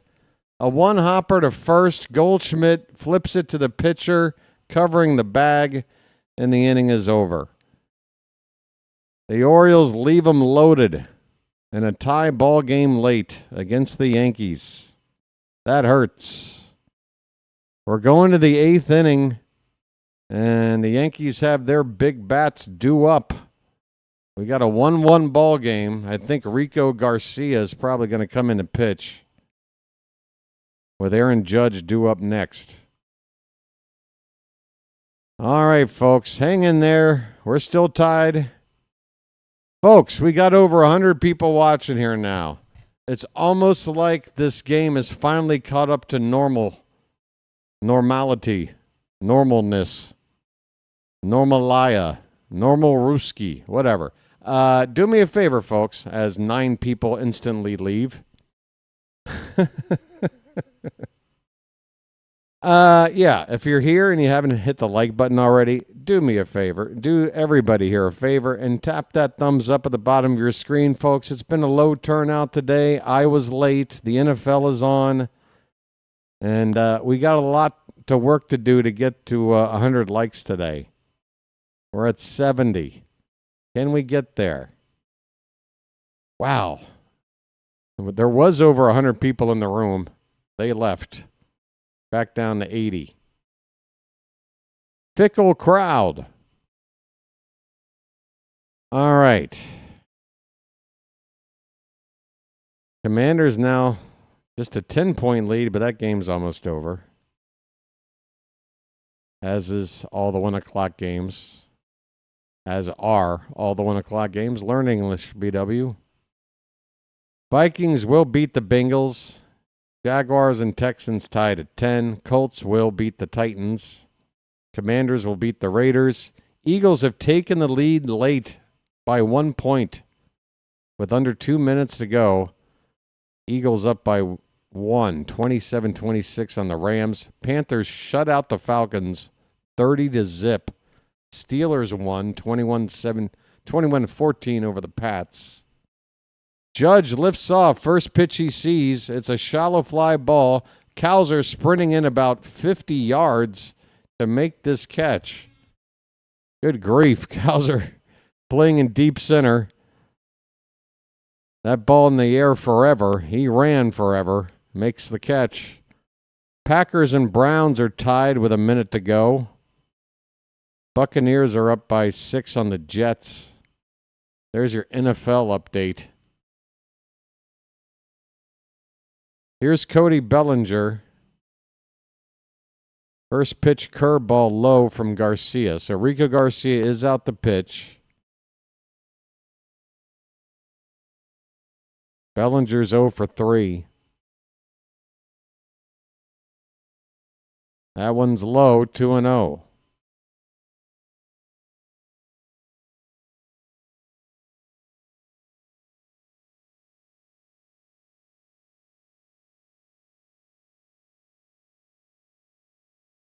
Oh, boy. I need to get up and move around. Bellinger fouls this pitch away. Got a 2-0 changeup out in front of it.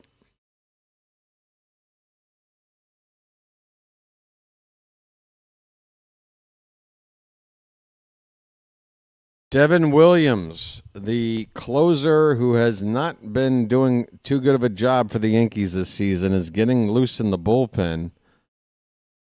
I guess he's not their closer right now because it's only the top of the 8th, and he's up. Who's closing right now for the Yankees? 2-2 pitch. Swung on and missed. Bellinger chases a Garcia heater up and away.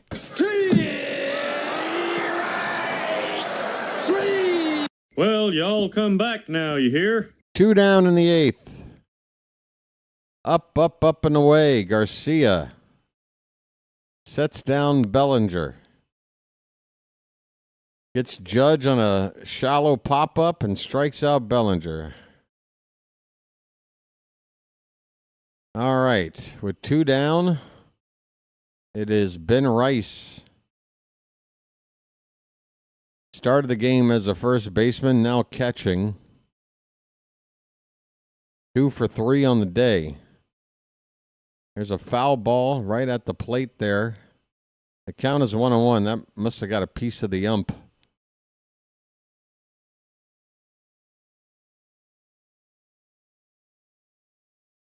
Yeah, it looks like it got him up there near the right shoulder. He's fine. 1-1 on Ben Rice.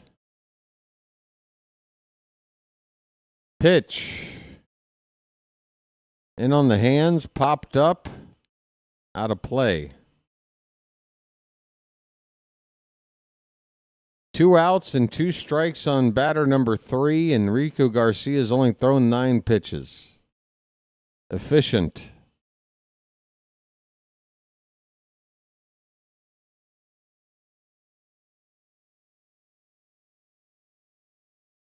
Trying to get to the bottom of the 8th with the game tied at 1. The 1-2 to Rice. That ball is served. Oh boy, don't get out. Oh God, thank God. We're gonna get a.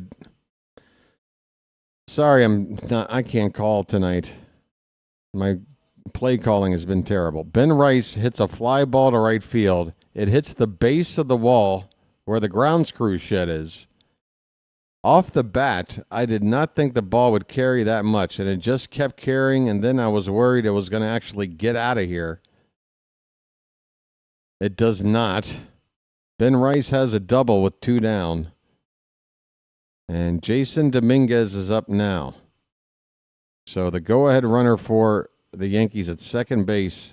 And here's a ground ball towards short. Gunnar has to charge it. Throws off balance. In time! On a bang-bang play, Dominguez wants the Yankees to check,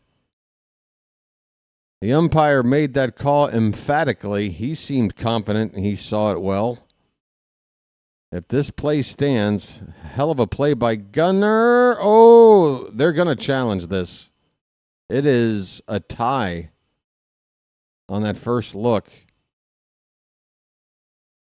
That is a tie. And if the phrase tie goes to the runner is still the thing, then yeah, I think Bednar is the closer since they went and traded for him. That's right, Bednar. Forgot about him. This one could go either way, folks. Obviously, we're in a good shape because of the original call here. But, I mean, this is all about what you consider the ball in the glove in and out. Because it is... The timing is lined right up. Foot on bag, ball in glove. Foot in on bag. I think he's safe. I think he's safe. I think you need to see the back of that mitt pop before you can say that ball's in the glove. You know what I mean? Like right there. And then by the time it's there, that foot is on the base. I think he's safe. Andrea's here, folks. A 6-month Magic member herself. Andrea, you had a free message to give with that 6-month or inning month. You get a free super chat there. But Andrea's not interested. Andrea just wants to give out another Magic membership, folks. Message for you, son. Message for you, son. Andrea's doing it again. How you doing, Andrea? I wish, yeah. I was late today, Andrea. I overslept. And my body is starting to feel a little weird. Because I just immediately sprang into the streaming chair. And I've been calling this game now for a couple hours, and now my body's going, hey, you forgot to do a lot of stuff that people need to do when they wake up. But we're in the 8th inning. But I'm a little bit soupy in the brain right now. How you doing, Andrea? Let's hope that Magic membership is going to help get us out of this inning. Oh, you're not late. I'm late. I was late. First, oh no, Sammy, no. Oh, God. Wild pitch. A runner moves up to second base. Luckily, not wild enough for the runner at third to try to score. But that does remove a force play on a ball up the middle now to end the inning. Second and third with 2 down. Jazz Chisholm at the plate. That ball bounced 20 feet away from Basayo. All right, 1-0 the count on Jazz. Pitch. Low, 2-0 on a changeup. Who's on deck? Might explain this count. Jose Caballero. You know what? You got to put him on. And they are putting him on. With a 2-0 count, they're putting him on. That's the second time I said put him on. And in the moment I'm saying it, they're doing it. Okay. It loads the bases. There's no wiggle room to mess around. You got to stay ahead in this count. Don't get it to a 3-ball count. Don't hit the batter. Don't throw a wild pitch. All that stuff. But Caballero is the guy to face. First pitch, ground ball. And the third baseman, Vasquez, all he has to do is turn his body, tap the bag to get the force. And the inning is over. Rico Garcia labors through the inning, gets the bases loaded, but holds the line. We go to the bottom of the 8th. The Orioles and Yankees are still tied 1-1. My, oh my. Here's a Orioles at the bottom the whole damn way. I tell you what. Wait, so right now the Guardians are in, but the Astros are out? If the season ended right now? That's crazy. So Cleveland's ahead of Houston now? It's nuts. I got to look at the standings.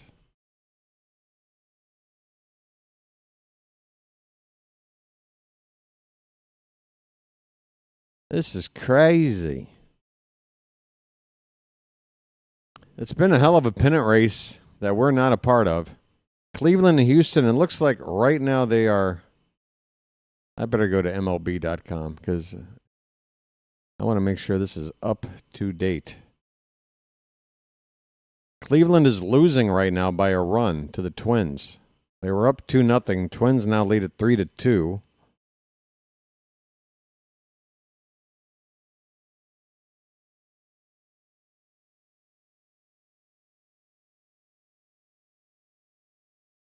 Yeah, right now the Guardians and the Astros are deadlocked for the final wild card spot, with Cleveland apparently holding the tiebreaker as they are listed ahead of Houston, both at 84 and 71. However, the Guardians are on the verge of losing here today. What are the Astros doing? They play later against Seattle. Oof. Oh, I got to watch that.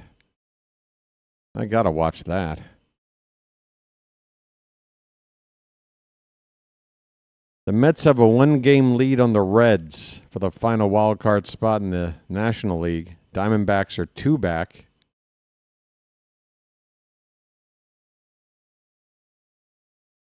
It looks like a 3-horse race. Boston, Cleveland, and Houston all within 1 game of each other. But there's only 2 spots to give out to those 3 teams. Boston has the 1-game lead on the other 2. All right, Devin Williams is on the pitch. Big off-season acquisition over the winter. The Yankees went out and got themselves their new closer by way of Milwaukee, right? First pitch is a strike to Dylan Beavers. I'm sure head-to-head is the breaker. I don't know what they've done head-to-head, but I'm assuming Cleveland won 2 out of 3 or 4 out of 6 or whatever it is. If it's not if they're tied, then it's not run differential because Houston's is better. It's 0-2 on Dylan Beavers. That's a strike 3. Wow, Dylan Beavers. Don't see that usually from him. Just sat there looking at 3 pitches and strikes out. 1 away in the 9th. Well, we got to do better than this. 1 away in the 8th. Excuse me. I got to do better than this. 1 away in the 8th. Here is Gunnar Henderson. All right, come on, buddy. First pitch. That's a strike. Change up bottom of the zone. So Devin Williams throws a screwball, which you don't see all that often, ever, really. And there it is. They say that's the change. That's a screwball. That ball starts to come into a left-hander and then breaks back the opposite direction. It is a filthy pitch when it's working. The 0-2 to Gunnar. That's a heater, top of the zone, and it's fouled away. It's still 0-2 on Gunnar. Cade Stroud is up in the Oriole pen. He's not throwing at the moment, but he's in the position to throw. The 0-2 to Gunnar is low. 1 ball, 2 strikes. 1 out, nobody on. Bottom of the 8th.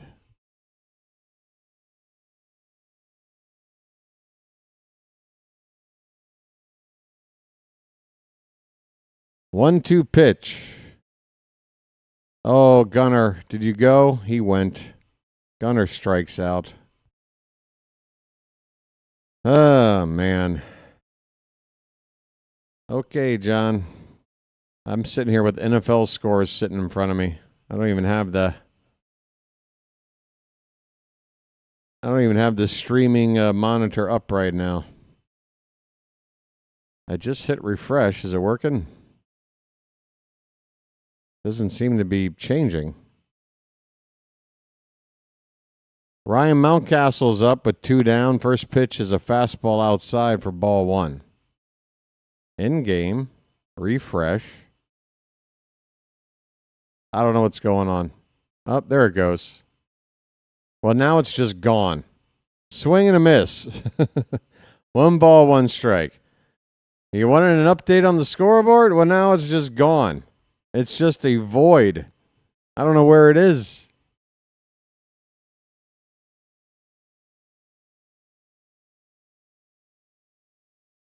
That's a strike at the bottom of the zone to Ryan Mountcastle. The count is a ball and 2 strikes. He is 0 for 3. Big crowd here, man. Come on. We need some magic. 1-2 pitch. In the dirt. 2-2. Yep, folks. The latest technique. Hey.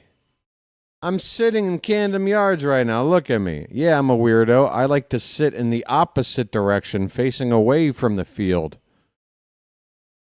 It's weird. I'm just looking at fans who are sitting watching the game. I'm just looking right back at them. How you doing? This is how I sit at the game. I paid for this seat. Do what I want. Pitch is low. It's a full count on Mountcastle. Folks, how about a bugle?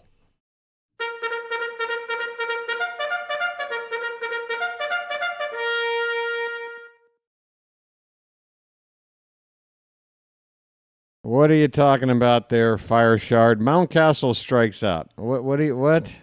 Split the screen. What's wrong with the way I do it? If you're talking about completely rearranging the display that I currently have, that takes time.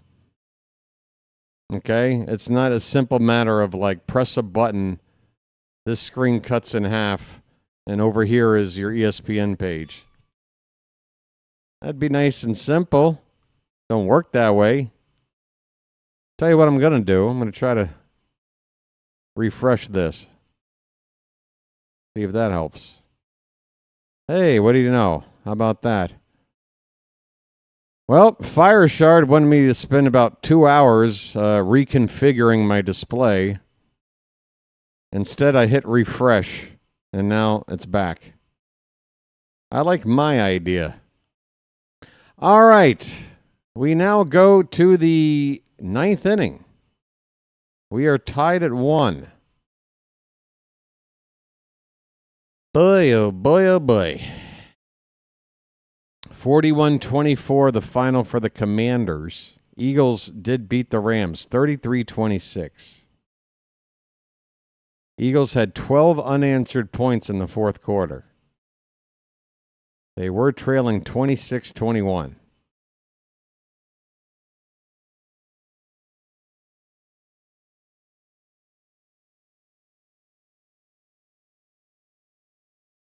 $41 points for the Commanders today without Jaden Daniels.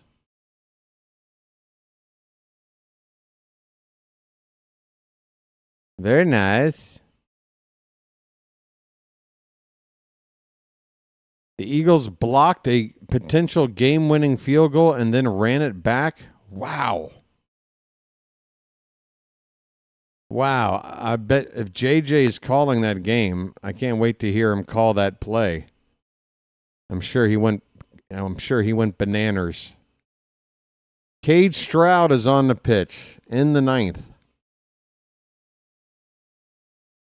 All right. Good grief. Now we got to start worrying about who's due up when.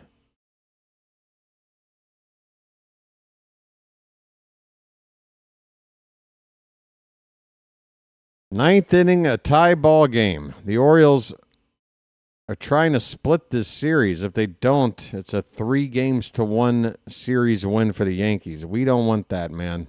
Paul Goldschmidt is leading off. He came in to pinch hit for Austin Wells. Stayed in the ball game to play first base. First pitch from Stroud is swung on and missed. Stroud, the fourth pitcher of the day for the Orioles. Yankees have already used 5. 0-1 is a strike. Stroud quickly ahead 0-2 on Paul Goldschmidt.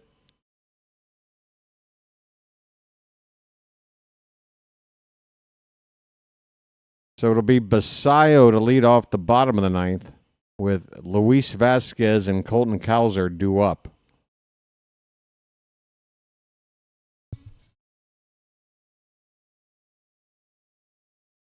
It's 8-9-1 due up here for the Yankees. And you know what's strange?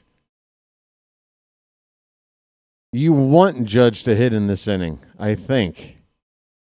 Unless we knew for sure we were going to walk it off in the ninth. Judge is due up 4th in the inning. If you get him out in the ninth, that's a whole lot better than him leading off the 10th with a ghost runner at second base, although we'd probably just put him on. That is swung on and missed. Stroud strikes out Paul Goldschmidt. Well, y'all come back now, you hear? Eagles blocked 2 kicks today. Nice. Eagles. I don't like them, but good for them. Yeah, that's kind of my call there, Fire Shard. Fire Shard, it's the first time I've met you in this game. I've called about 325 games for the channel. You've been here about 3 minutes. You're asking me to change my display and play sound effects on request. Maybe, I don't know, kind of just get acclimated and enjoy the content first. Give it a chance. Anthony Volpe, 1-1 pitch, foul back. It's 1-2. I love it. Hey, I found this channel. Let me tell this guy how I like things to be done here. All right, let's. Hey, you want a bugle? Here's a bugle. Okay. There's a bugle. Wait, why am I doing a bugle? The Yankees are up to hit. Doesn't even make sense. Swing and a miss. Strike 3. Volpe strikes out.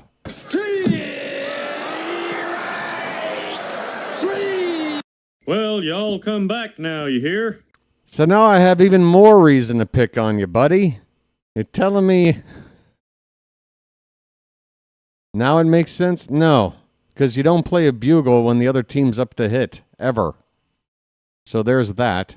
So no, it doesn't make sense now. 2 down for Trent Grisham. He looks at a strike. Fire Shard, you're really making a fantastic first impression. I got to tell you. It's ranking up there with some of the very best. The 0-1 to Grisham is low and away. 1 ball, 1 strike. Judge is on deck. I just wish I had a crystal ball. If I knew we could walk it off in the ninth, then I'd say, well, let's just get this out. There's a strike. A curveball from Stroud on the outside edge. 1-2 the count. One more strike keeps this a tie game headed to the bottom of the ninth. That's what we want.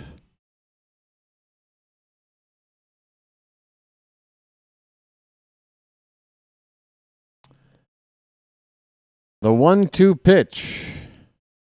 A little bit low. Basayo tried to frame it.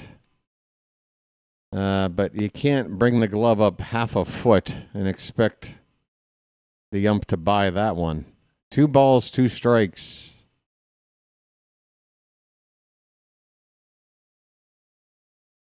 Pitch.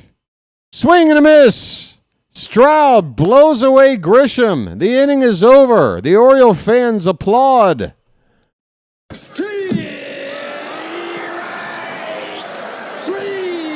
Well, y'all come back now, you hear? Well, y'all come back now, you hear? Well, y'all come back now, you hear? We are going to the bottom of the ninth.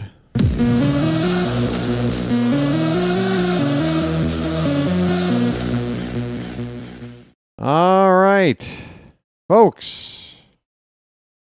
Gotta go see a man about a horse. I'll be right back. Yeah. Hit the like button, subscribe, and stuff.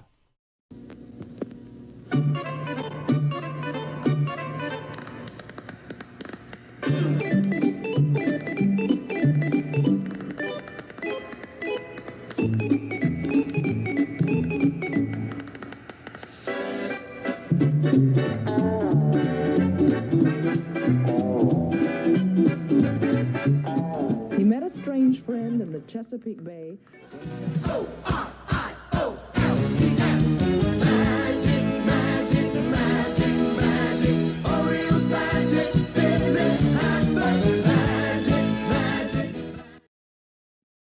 Oh, wow. Here he comes. Let me show you what I mean now. By the first thing you do is get right up in their face, you point the finger. Then if you can't get close enough, you turn the hand around and kick some dirt. And then if he's missed a strike, you get over here and you put dirt all over the thing. You throw the hat down, you pick it up, you throw it, and then you're so bad, you throw him out of the game. You're out of here.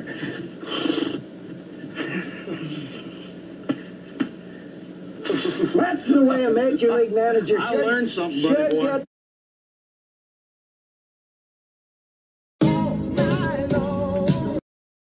I'm up all night to get lucky.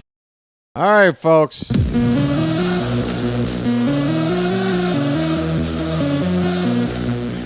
It's Sammy time. Sammy. Is that Bednar on now to pitch? Looks like him.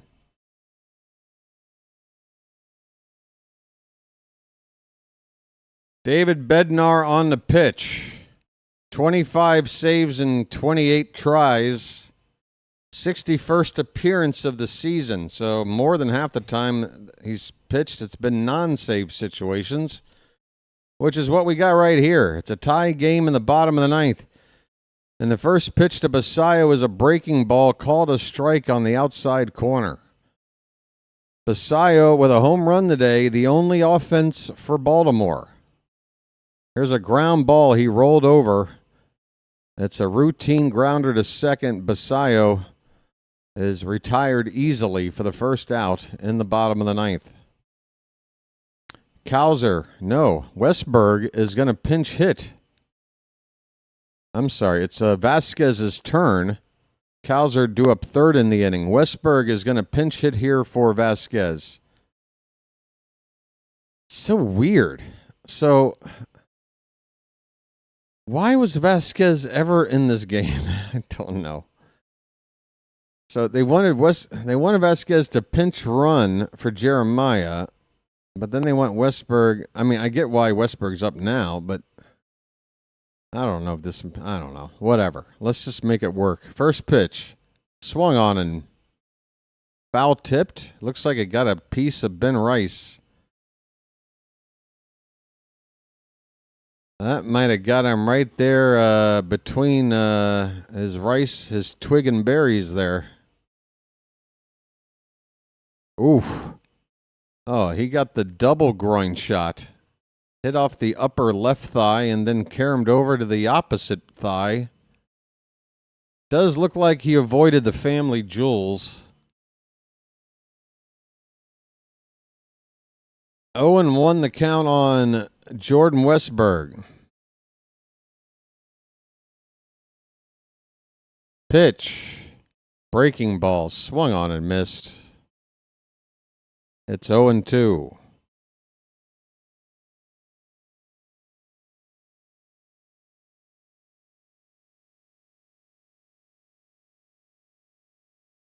The 0-2 to Westberg is a little bit low. A splitter. Good eye from Westberg. It had the zone until it dipped at the last moment there. 1 ball, 2 strikes.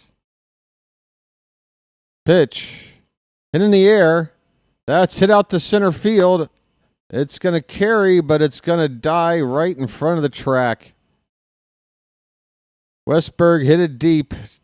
Right center field, but he is retired. 2 down, Trent Grisham with the catch. Going to be up to the milkman, folks. If you want this game, if you don't want any free baseball, you're going to need Cowser to hit one out of the yard right here. How about we get some cows in the chat, folks? Remember how this works? Swing and a miss on a splitter. It's 0-1.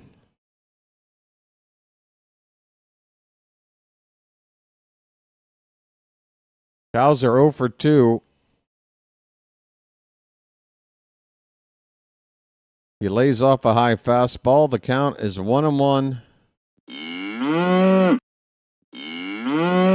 Keegan Aiken looks like he'll be ready to pitch the 10th inning if it goes that far. We hope it doesn't. 1-1 pitch. Inside, 2-1.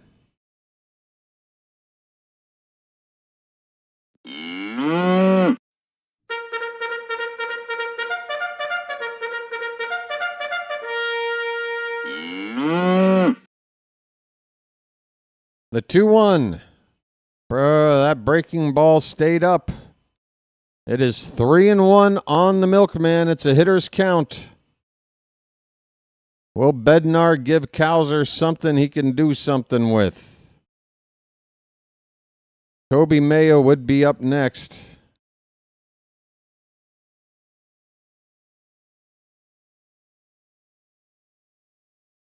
The 3-1 to Cowser. Low and in, ball 4. I'm walking here. I'm walking here. The winning run is on. That's right, dude from a few weeks ago who got mad about the way I phrased it. Sorry. The winning run is on. At first base, here's Kobe Mayo.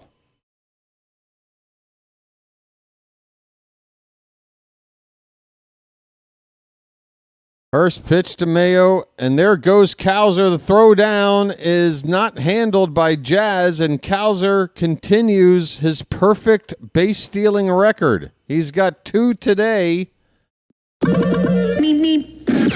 And now the winning run is in scoring position. Hello, base hit, walk it off.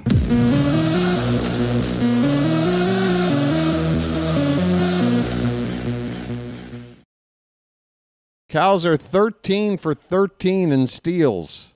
1-0 the count on Mayo. The pitch. Oh, man, a curveball. I was hoping Mayo was going to wind up and crank that pitch, but he laid off and the count 1-1. The pitch. Oh, that gets, the catcher. Ben Rice. That ball, from the angle looking into the plate, looked like it might go behind the catcher.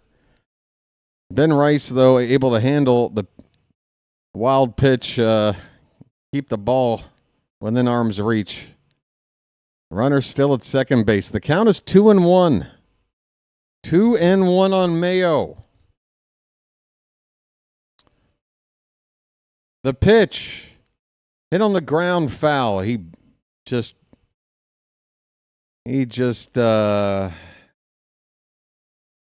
pounded that one into the ground there. The count is 2-2, folks. Come on.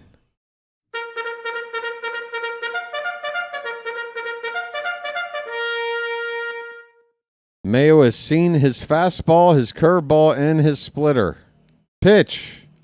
Oh, God. It's the splitter, and Mayo chased one in the dirt, strikes out to end the inning. Aaron Judge is due up first with a ghost runner. Trent Grisham going to be on at second base to start the top of the 10th. Boy, oh boy, oh boy. Not going to be easy, is it? I'll be right back.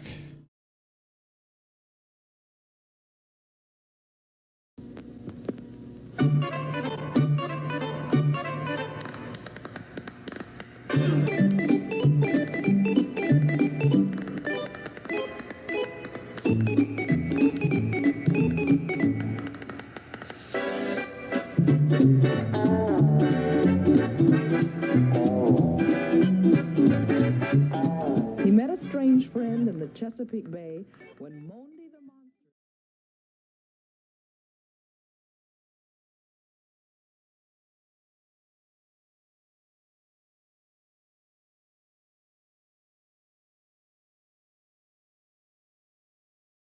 Baltimore, you are seeing history being made today. Ante up and kick in like men. Like men! Drop the big one. What? Over? Did you say over? Nothing is over until we decide it is. Do you believe in me? We're on a mission from God. This is Sparta!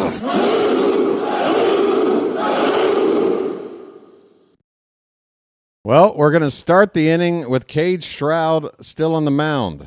Aiken is going to come in, I guess, to face Bellinger, who's up second in the inning. What do we do with Judge? What's the plan?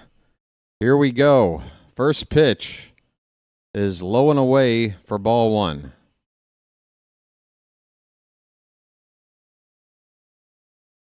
If it wasn't for this ghost runner crap. The 1-0 to Judge. He's 0 for 3 today, by the way. What do we got here? More equipment issues with the pitch comm. Folks, it's all to save time. Make the game shorter. All right. Whatever it is, it's fixed. 1 ball, no strikes on Judge. Grisham, the ghost runner at second, nobody out, top of the 10th. The pitch. That one breaks just off the outside edge. If Stroud is trying to be careful and get a call on a close pitch like that, he didn't get it. It's 2-0.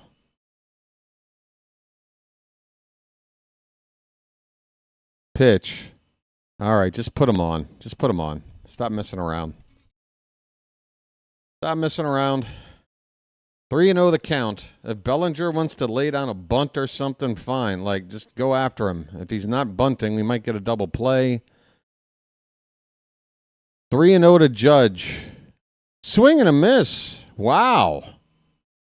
Judge swinging on 3-0 on a cutter that was low and a little bit outside. Did Judge do that just to trick Stroud into giving something a hit here? I mean, honestly. 3-1 pitch. Check swing foul. Full count. Okay. Okay. I'm still nervous as shit. But, full count on Judge. All right. Payoff pitch. That's low, ball 4. All that to get the result you figured would happen 2 minutes ago. Judge walks. First and second, nobody out. Bellinger's up next, and I'm thinking Aiken is going to come in now. Here comes Mansolino. Okay. All right, Keegan Aiken is going to come in. He's got to get Bellinger. And we'll see how the Yankees are going to play this. Not too many teams with the ghost runner situation bunt. I think it should be done more often in situations like this, even if he got a hitter like Bellinger up. Unless the next guy is a significant drop-off, which in this case it would be the left-handed bat of Ben Rice. So back-to-back lefties coming up here with Aiken coming into the ball game. Oh, boy. Oh, boy. Well, yeah, you got to go after Bellinger after putting Judge on. There's no more putting guys on. That's done. The only other way you're seeing a guy put on purpose in this inning is if you get 2 out. Maybe runners get to second and third somehow, a base open at first, and the batter due up is a lot more dangerous than the guy on deck. Maybe you put that guy on. But, yeah, got to go after Bellinger. Got to go after the guy after that. Got to get some outs.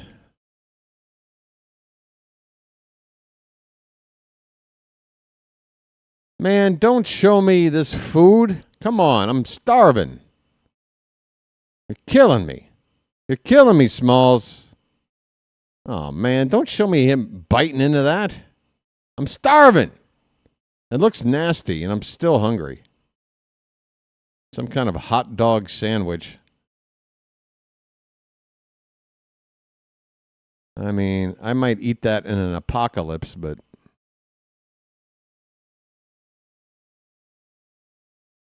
All right. Keegan Aiken. Cody Bellinger. Here we go. First pitch is a slider, and it breaks low and away for ball 1. Aiken cannot afford to get comfortable. He's got to be ready to throw strikes right now. The 1-0. Up and away, 2-0. Oh, no. Oh, boy.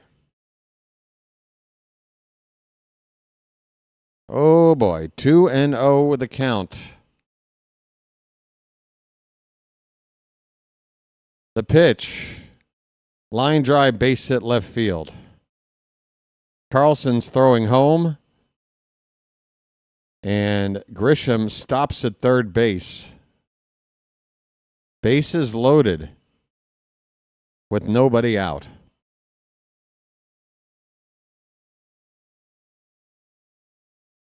This is trouble. This is what trouble looks like. Trouble has found us, folks. Ben Rice is up, bases loaded, nobody out. First pitch, low and away. Man, oh, Shevitz. We are teetering on the edge of a cliff right now. The 1-0 is a strike. Taken by Rice. The count is even at 1-1. Grisham at third, Judge at second, Bellinger at first. Nobody out. Top of the 10th. Pitch. Swing. Ground ball. Where are we going? Is it fair? It's a foul ball. Wow. Jordan Westberg was in a very strange position there. If that ball was fair, about what to do and where to go with it. But that's a foul ball. 2 strikes on Rice.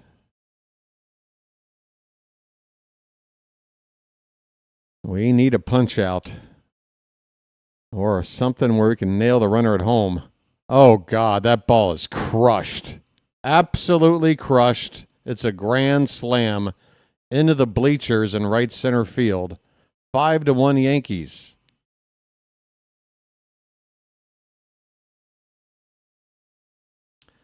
Sorry, Oriole fans. Sorry about that.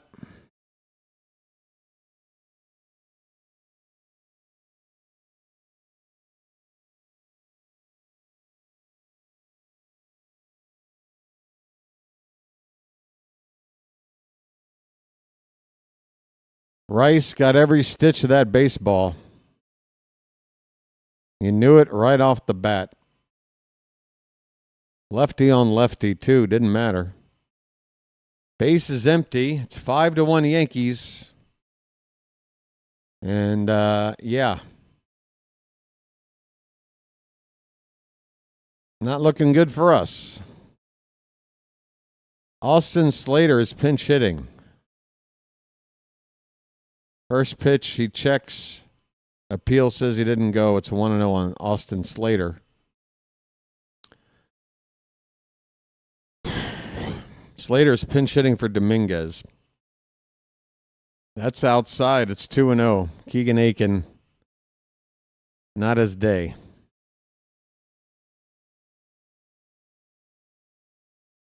2-0 pitch, way high. Aiken is looking worse with every pitch. It's 3-0.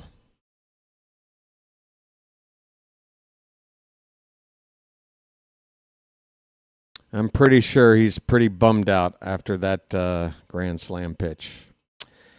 Get me over fastball. It's 3-1 on Schlitter. Coming up on 4 a.m. over here. The 3-1. Swing and a miss. Full count.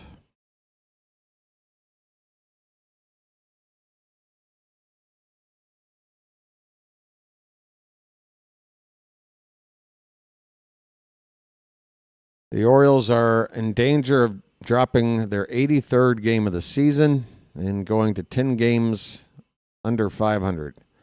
This one's fouled away, still 3-2 on Schlitter.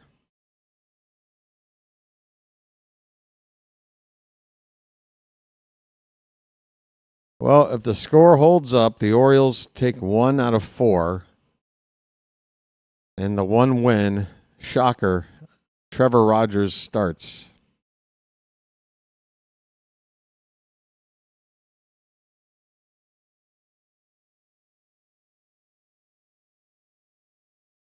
Aiken messes up most of the time? I disagree. Most would be more than half. Aiken strikes out Schlitter. That's the first out in the 10th. First of all, it's an easy claim to make after giving up a grand slam in extra innings. All right? Are we back to hating Keegan Aiken, Chilo? Were you here for season 1 of this channel, where I talked about how little credit Aiken gets for being a consistent arm out of this bullpen?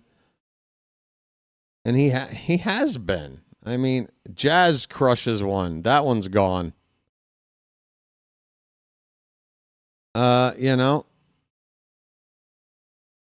It's not Aiken's day, all right? Jazz just hit a home run at 6-1.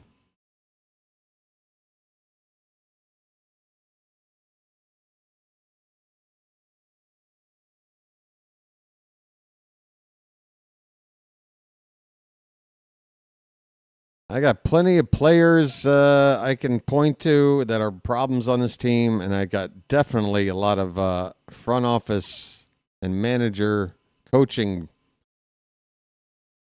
people to point at. I don't have a problem with Keegan Aiken in this bullpen. I don't.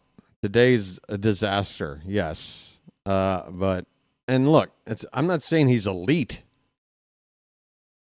But as, if this team is structured in the way that they were going for at the beginning of this season, Aiken should be the third leverage lefty in the bullpen.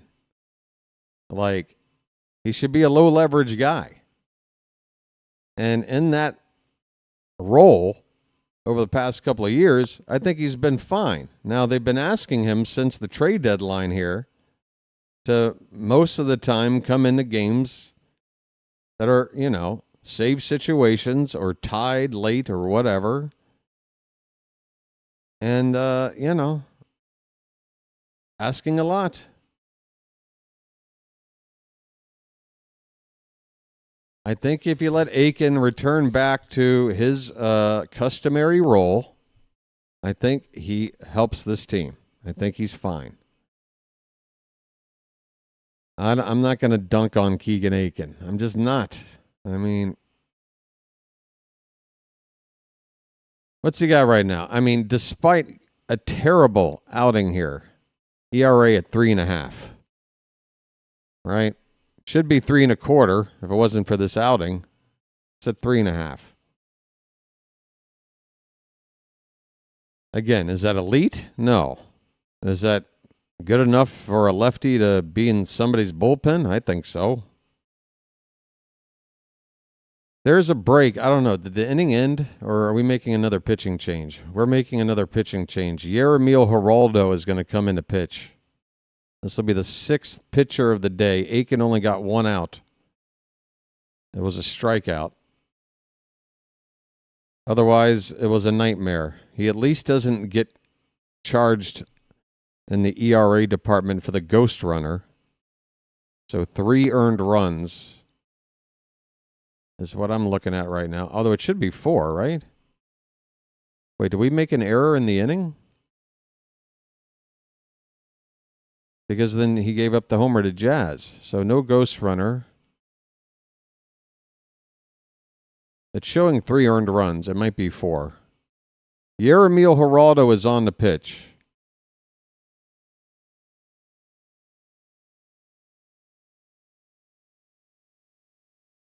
First pitch hits the outside edge for strike 1 to Jose Caballero. He's 1 for 4, a single in the 7th inning. Still only 1 out here in the top of the 10th. The Yankees have scored 5 runs after this was a 1-1 ball game through 9 innings. That's what I was saying, Phantom. No, you do not get charged with a run to your ERA for ghost runners. You do get charged with a loss. Like if you come into a tie game, that ball's hit out to center field and deep. Cowser, it's over his head. He'll play it off the wall. Caballero will have himself a stand-up double with 1 out. As this game is turning into a nightmare here. Close game through 9 innings, and you look at the scoreboard right now, and it looks exactly like the Game 1 and Game 3 results. We lost Game 1 7-zip. We lost yesterday 6-1, and now we're looking at the same score.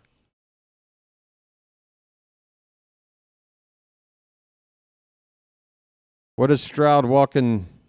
Oh, because Stroud was still in the game. Right. Okay, so that's Stroud's run. Okay.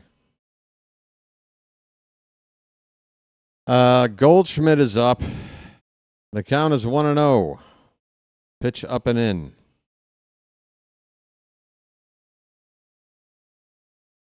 He's not a closer, Chilo. That's the point. He's not a closer.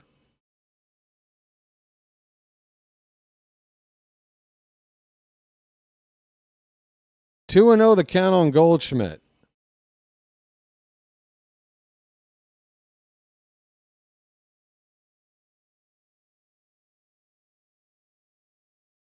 That pitch is low. It's 3-0. Okay, Chilo, I get it. You fucking hate Keegan Aiken. I get it. You fucking hate him. Point taken. Draw and quarter Keegan Aiken, folks. Flog him. Put him out in the public square. Come on. Pull out his entrails. The bum. That's ball 4 to Goldschmidt.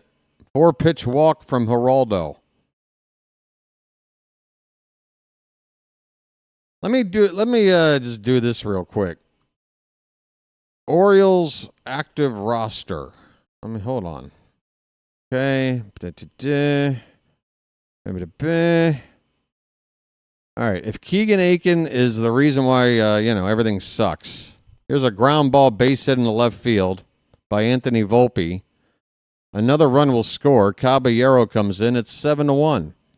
So talk to me then about this guy, Yeremil Geraldo. How do you feel about him? How do you feel about Jose Espada? I don't even know. Haven't even seen him yet. How do you feel about Jose Castillo? How do you feel about the stable of arms that we've seen come through this team this season? How about Cano?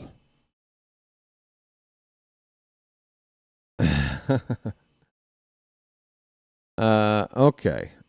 Oh, okay. Sheila would rather have Cano. Okay. All right, first and second, one out. It's 7-1 Yankees. Is this Grisham up to hit again?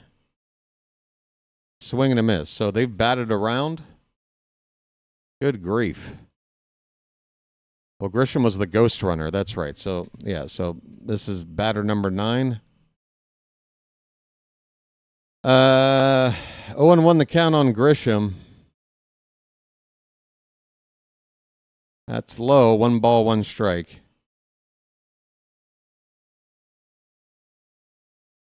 All I'm going to say, Chilo, is the tendency seems to be with you is that the moment a game gets lost, whoever is playing or involved in that moment is just utter trash in that moment.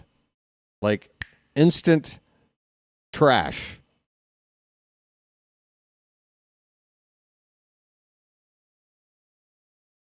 You know what I'm saying? Like there never seems to be like a full context, like a big picture. Like what's he done this month? What's he done on the season? It's just, oh, this play, that result, okay, they suck. You know what I mean? Here's a wild pitch. It's now 2nd and 3rd. So tell me your thoughts on Yeromil Geraldo as we watch this game get further out of control. How about Basayo and his blocking pitches? I mean, 2-2 the count on Grisham. Swing and a miss. Man, he chased a bad one. A changeup, 1.5 feet outside, 2 down.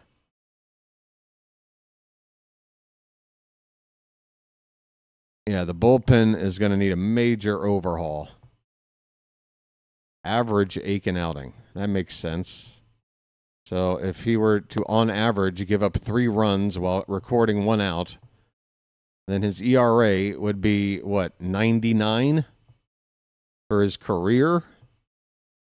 Just your good old-fashioned 99 ERA? Because this is an average outing for him. Okay.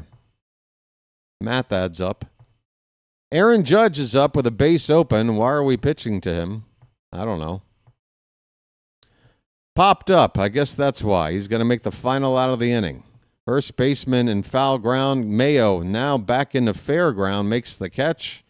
And the inning is finally over. Oh, and Leo, that comment is 100% literal too, right? Like, there's no sarcasm with that follow-up comment, right? Or am I being sarcastic now? I don't know. I can't keep track. Well, it's clear everybody in the Charm City chat is in good spirits. We go to the bottom of the 10th, down 6. How we doing, everybody? Holy cow. Now I'm wondering why I bothered to wake up.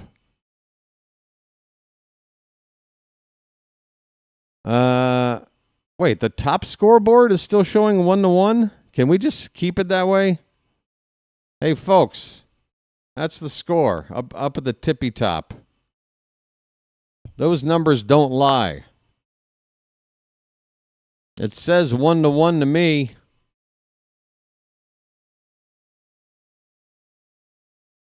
All right.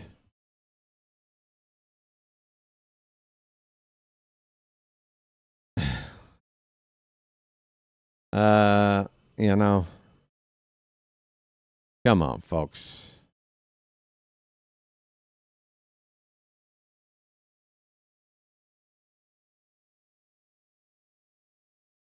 Boy, we're gonna need to have some fun here before this season ends, because today was a bad one.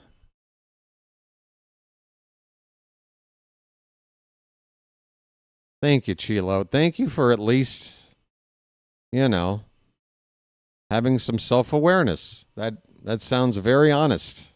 And that's why, even though we have our disagreements, I respect you and I get along with you. It may not look that way sometimes, but I do. And I understand it, man. I get it. Just Again, like, you got to channel the frustration to the right places, you know, or at least in the case of this chat, just maybe refrain from making certain comments if you know there's other things upsetting you and it's leading to comments like that. Yeah, we're all frustrated, dude. And sometimes I screw up. I point the finger in a way that isn't fair. I have. I know I have. I can't think of an example right now, but I know that I have. We're all frustrated, okay? It's a shitty end to a pretty shitty series here against these Yankees. We wanted to beat these Yankees, and it looks like we're only going to get the one win. Camilo Doval is on the pitch for New York. Carlson is going to lead off. He looks at strike one. Top of the order, due up after him. We're going to get through the bad times together, guys. All right? Let's just try to... Oh, Carlson. That ball's hit hard, but a snow cone leaping grab by Bellinger in right field. You know what? It's just not meant to be. Sometimes you just got to look at a game like this and go, we never had a chance. Look at how some of these situations are working out. Look at that snow cone. I mean, that ball was absolutely tattooed. We get nothing. One away. Here's Jackson Holiday. I mean, we couldn't even tag and go to third on that. Nothing.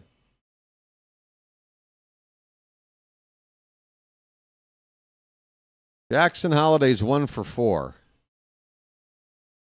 I mean, honestly, what Holiday did yesterday in the field, to me, here's a ground ball, a pop-up that is basket caught by Caballero running down the foul line in left field, making a very impressive catch for the second out. A basket catch over the shoulder. We've got one out left. This game is about to end. But Matt's beer is still cold.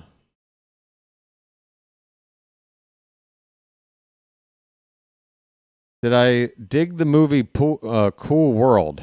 Interesting question with one out to go in the ball game. On point. It's been way too long since I've seen it. From what I can remember, not very good. Not very good.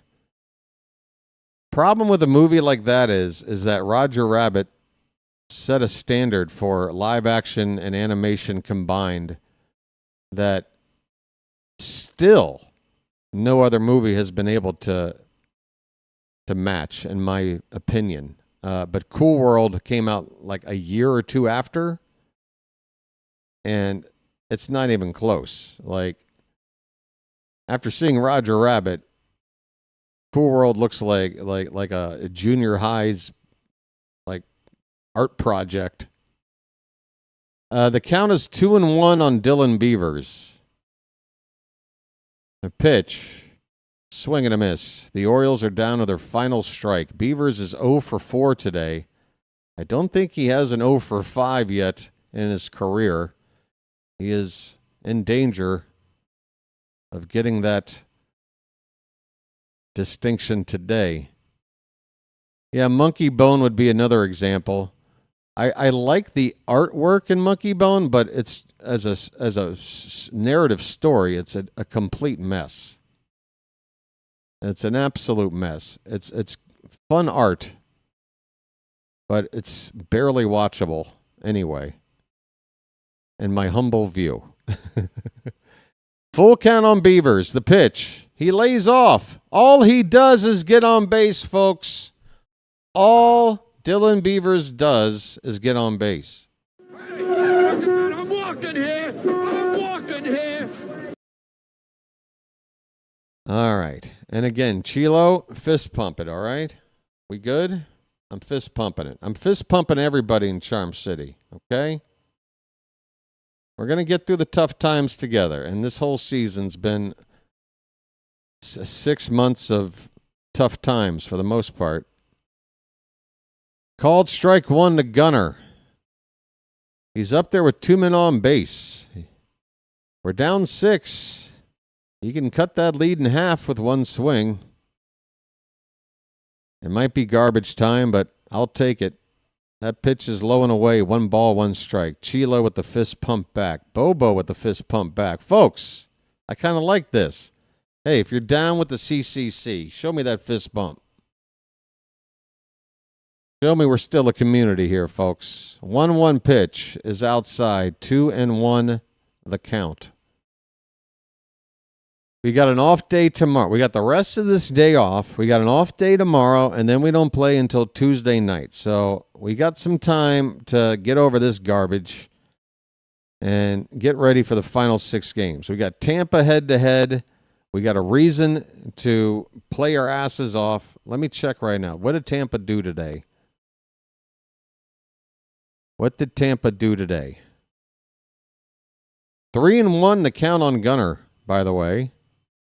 Here comes the pitch. That's ball 4. Okay. Bases loaded, anybody? I'm walking here. I'm walking here. Damn that grand slam.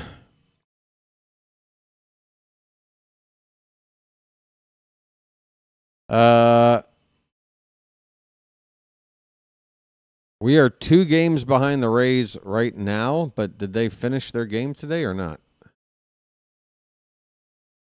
Oh, they play tonight. Oh man, we really got to hope they lose tonight.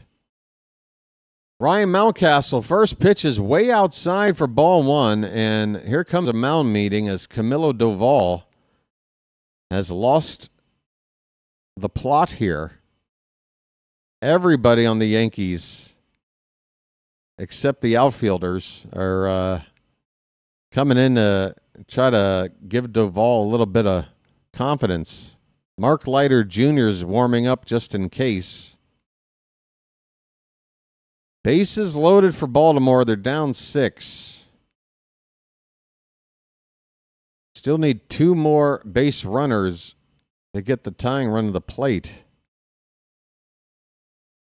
A grand slam, I'm not going to say I don't want it, but it's almost better for Mountcastle to keep the line moving with, a hit. If you clear the bases, you're still down by 2 runs, and then you got to rally from scratch. You feel me, folks? Feel like it's better in this situation to keep runners getting on base. The 1-1 pitch, way outside, 2-1.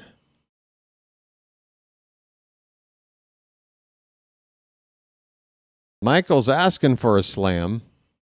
Bam is hoping for a slam. Again, I think we're better off. I'll take the double like Phantom says. 2-1 pitch. Low and in, or I'll take a walk. 3-1 on Mountcastle, folks. What's going on here?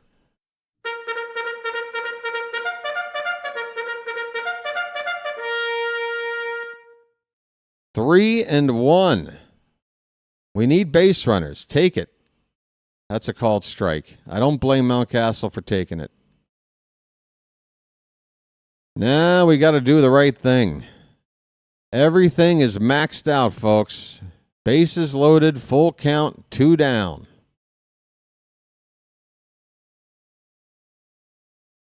Doval is about to throw his 20th pitch since coming on here in the 10th.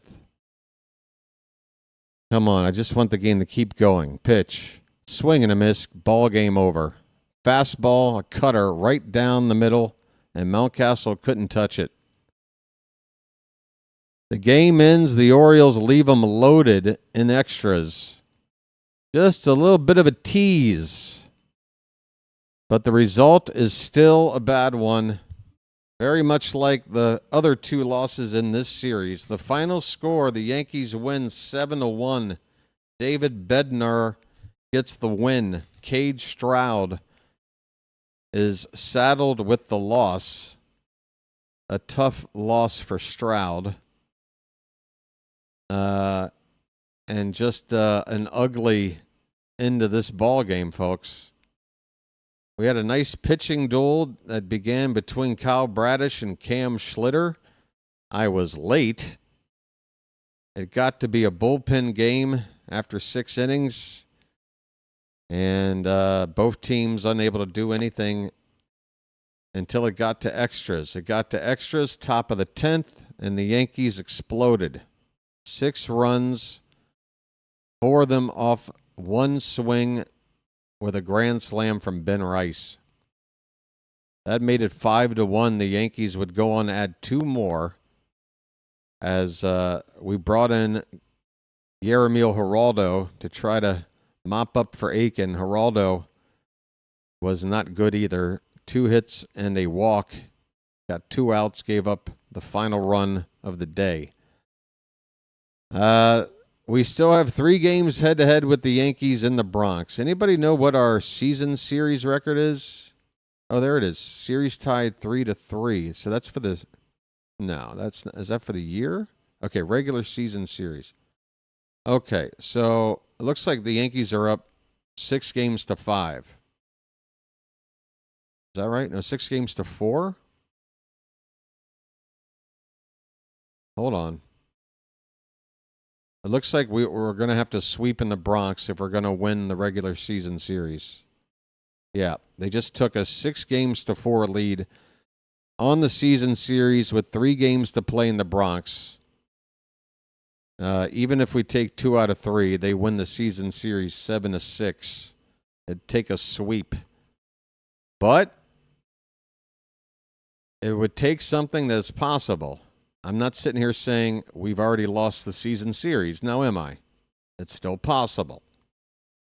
And it's still possible to get out of last place. We're going to root for the Rays to lose tonight. We've got them head-to-head coming up for the final home series starting on Tuesday night. And we are hoping to sweep that. We're just hoping to win. Michael, there's no confirmation of it, but my guess is we will see Adley Rutschman back with the team on Tuesday. Yeah, Phantom, I don't blame you for not wanting to. Yeah, I don't blame anybody for getting out of here quick. By the way, 93 likes. We are short of 100. If there's anybody here who hasn't hit the like button yet, please do. And usually most of my games, especially with this being during football Sunday, we might, well, then again, a lot of people, if they're going to look at the final score before deciding whether or not to watch, they may see the score and just say, forget it. Hopefully, a good fan doesn't look at the scoreboard if they decide to watch football and then this later, they'll come in, hit the like button, and we'll get to 100. All right? Whatever. Anyway, this has been a tough one, obviously. I woke up late. I want to thank David in France tremendously for calling me on the phone. Folks, this is my cell phone. This cheap piece of junk that won't even stay, powered on for more than a second. Look at that. It's already crapping out on me. I mean, it is such a cheap old phone. I hate smartphones. I don't go out with my phone unless it's for a specific reason, like I'm going to meet somebody and I want to contact them. But if I just go out doing stuff, I keep my phone at home. Phones are bad, okay? Phones are bad. Hey, we got a super chat on point. Wow. If there was ever a ball game I didn't expect to see a super chat in, it was this one, but here we are, on point. Message for you, son. That is really, really nice of you, buddy. Message for you, son. And I want to thank you very much for that. I really do. On point says, keep the faith for life. For life. That's what I'm here for. That's what I'm here for. For life. Let me hit the like on that, on point. Thank you so much, buddy. Hey, folks. You know, 2025, not the season we were hoping. Look at Jim Palmer. Let me just say this, man. Give me this camera. Give me this camera. I learned this from another YouTuber. If you say, give me this camera, it makes you sound like really important and stuff. Folks, I'm looking at Jim Palmer right now. Jim Palmer is doing the post-game wrap-up of a bad loss and has put in his time and his love affair of this team and this city for another season. Jim Palmer is not getting any younger, folks. Jim Palmer's not getting any younger. The last time we won a pennant, he was on the team. I'd like to see Jim Palmer alive to watch the Orioles win something without him. Can we do that for Jim? Please. Nobody lives forever. Palmer is like, it's like Dick Clark was forever. Like does this guy ever age? He may be X amount of years old, but he still walks around like he's 30. It's been that way for Jim my entire life, okay? Jim Palmer is still here, okay? But we don't know for how long. We're losing a lot of our old Orioles, okay? So 2026, I just want to see this shit turned around for Jim. If for nobody else, then for Jim.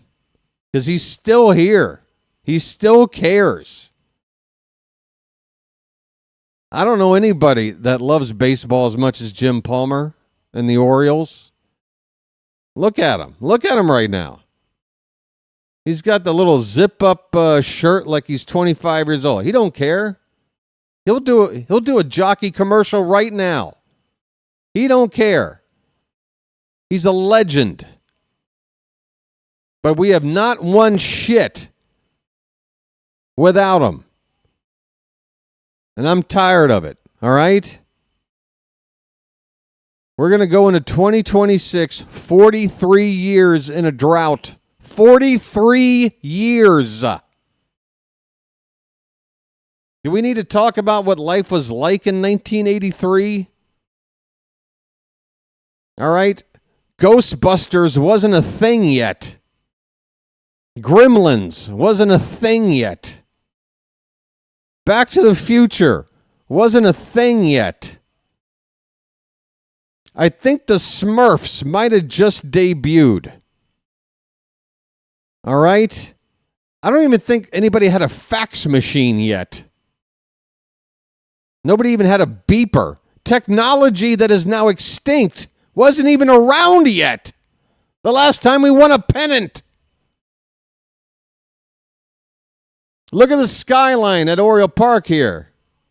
What did that skyline look like the last time we won a pennant? I don't know. I know the warehouse was there.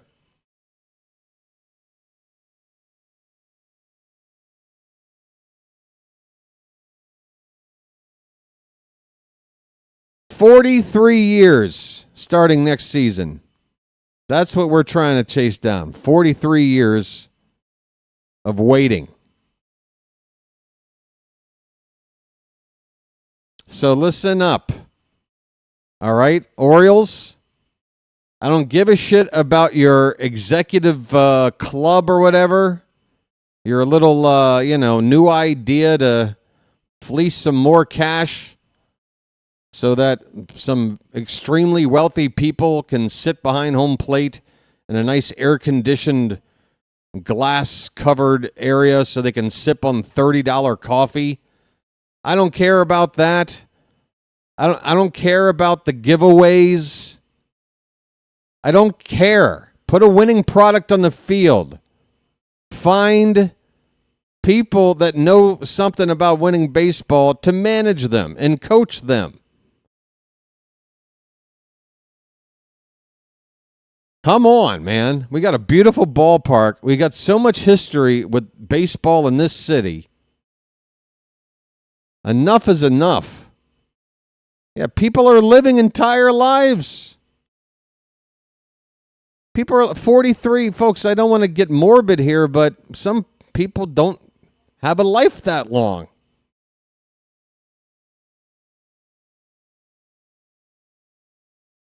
And by the way, if you're wondering who I'm rooting for in the upcoming playoffs, it's the Mariners, and it's for the same reason. The Mariners haven't won shit ever. Ever. They've been around since, what, 74? 50 years of playing baseball without a pennant. Never one time playing in a World Series. Never mind winning one. I'm rooting for Seattle. Because I know that fan base has got to feel a lot like we do. At least we've got some history to point to. They've had some great teams, some great players over the years. But when it comes to something to put behind a trophy case, not much. A couple of division titles. That's about it. So I'm going to root for the Mariners for the upcoming playoffs. I hope they win the division and get some home field. I think that's going to help them out. But as for the Orioles go, I don't know. I just got to blow off some steam here, folks. We got 3 games left at home. This team... Not going to go into a long diatribe here. I already have. It's too late. Whatever. I'm repeating myself. But this team, I truly believe, it's not a matter of like, well, we need to really find some new players to replace. We need a new bullpen. That goes without saying. But the culture, the attitude, the approach, the Oriole way, if such a thing is still teachable. I'm looking at Mancelino right now. I can't look. We left Timon on base tonight, 0 for 7 with runners in scoring position. Yeah. I got to get out of here, folks. There's a lot of football on the rest of the day, so enjoy that. And, yeah. See you back here on Tuesday night. We're taking on the Tampa Bay Rays. The Rays do have a pennant in the last 42 years, even though they didn't even exist until about 15 years after we last won our last pennant. Did I mention the Marlins have 2 World Series rings? But anyway, let me say thanks to the mods in the Charm City chat. George, by the way, you're here. George, we need you to join in on the Discord. It is a requirement to be a mod. There are going to be times when we have to discuss things behind the scenes, things that can't be talked about on the stream. We need you in there. Are you going to be able to do that, George? It's not a big deal if you can't do it. But if you can't do it, then you can't do it. And then I gotta recruit. What say you, George? Okay, I need the link. Didn't I give it to you yesterday, man? What did you do yesterday? Did you think I was joking? Was it one of those like, he's saying that, but if I just kind of blow it off, then oh yeah, you really got to do this. Let's see. Where is it? The link is right here. There we go. So you go in there and there are threads called text channels with hashtags. You just want the general thread for the channel here. General thread. And, I can see Matt was asking, you all good, BW? I'm okay. I overslept. Sorry, guys. Yeah, don't worry about bird banter. Just general, George. Type in the general, wave at us, say hello, and we'll reply and get you into the chat with the mods before we get to the Tuesday night game, okay? Again, it's not, just so you know, George, it's not going to be this major, complex thing. And in terms of having to get us together, talk about things on the Discord chat, I don't know. Is Matt, you're still here, right? Matt, how many times this season would you say we had to have, a powwow in that group chat? I mean, other than just hey, I can't make it tonight, or hey, are you guys going to be around? Like actual, discussions, I think 3 or 4 over 6 months. So don't get worried that it's going to be a big time crunch or whatever, big time strain with the Discord stuff there, George. A few times, right? 3 or 4, I want to say. One of them had to do with that's the point, right? Not many. We'll say less than once a month. Maybe once every 2 months, something like that. All right. Thank you, George. Thank you, Matt. Thank you, Michael. Nothing but mods here now. Thanks to the folks that hit the like button. We did get over 100 likes. Look at that, folks. It pays to just ride the clock out. And I want to thank you very much for that. I really do. It pays to ride out the clock. Hell, even the view count is... Well, it's not going to get to 2,000, but looks a hell of a lot better than it did about halfway through the game. So, yeah, there's only 22 people still here. I better get out of here before the room is empty. But I just want to make sure I thank everybody. The mods, I got you. Everybody for hitting the like button, thank you. New Magic member gifted by Annie, thank you. And for those who subscribed today, we're up to 3524. That is the current total. We got about 5 or 6 in today, so thank you so much for that. Coming back Tuesday night, folks. Dean Kramer against Seymour. I don't even know his first name. 6:20 p.m. The stream will start. First pitch 6:35. Have a good rest of your Sunday. I forgot I need to send you somewhere. It's probably going to be Rising Rhino because I know he does NFL. But maybe I'll go Dr. Delay if he's doing NFL. I don't know. I might surprise you. Let's see here. Wait a minute.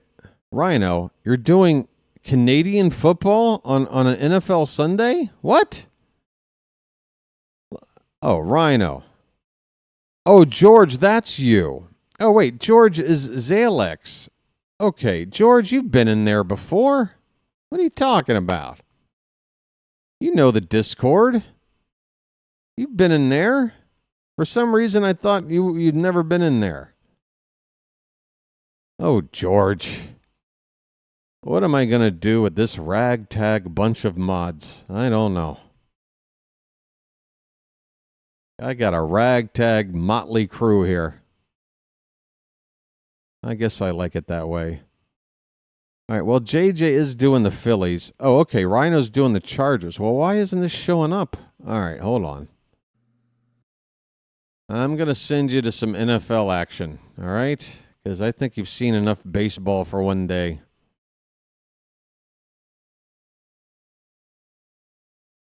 No, that is not what I copy and pasted, and you know it. Don't even pretend like I did that. You know I didn't do that. And there it is. Okay. It's in there. All right. Bam, bam, bam, bam, bam, bam, bam, bam, bam, bam, bam, bam, bam, bam, bam, bam, bam, bam, bam, bam, bam, bam, banana, banana, banana. Have I been on for 3 hours and 40 minutes? How the hell was I late and still did this for 3 hours and 40 minutes? All right, I wasn't late at all, folks. I showed up right on time. All right. That's going to do it for me, folks. Have a good rest of your Sunday. Sending now to Rising Rhino. He's doing Broncos versus Chargers. Tell him I said hello. See you Tuesday night. All right. Chirp at you later.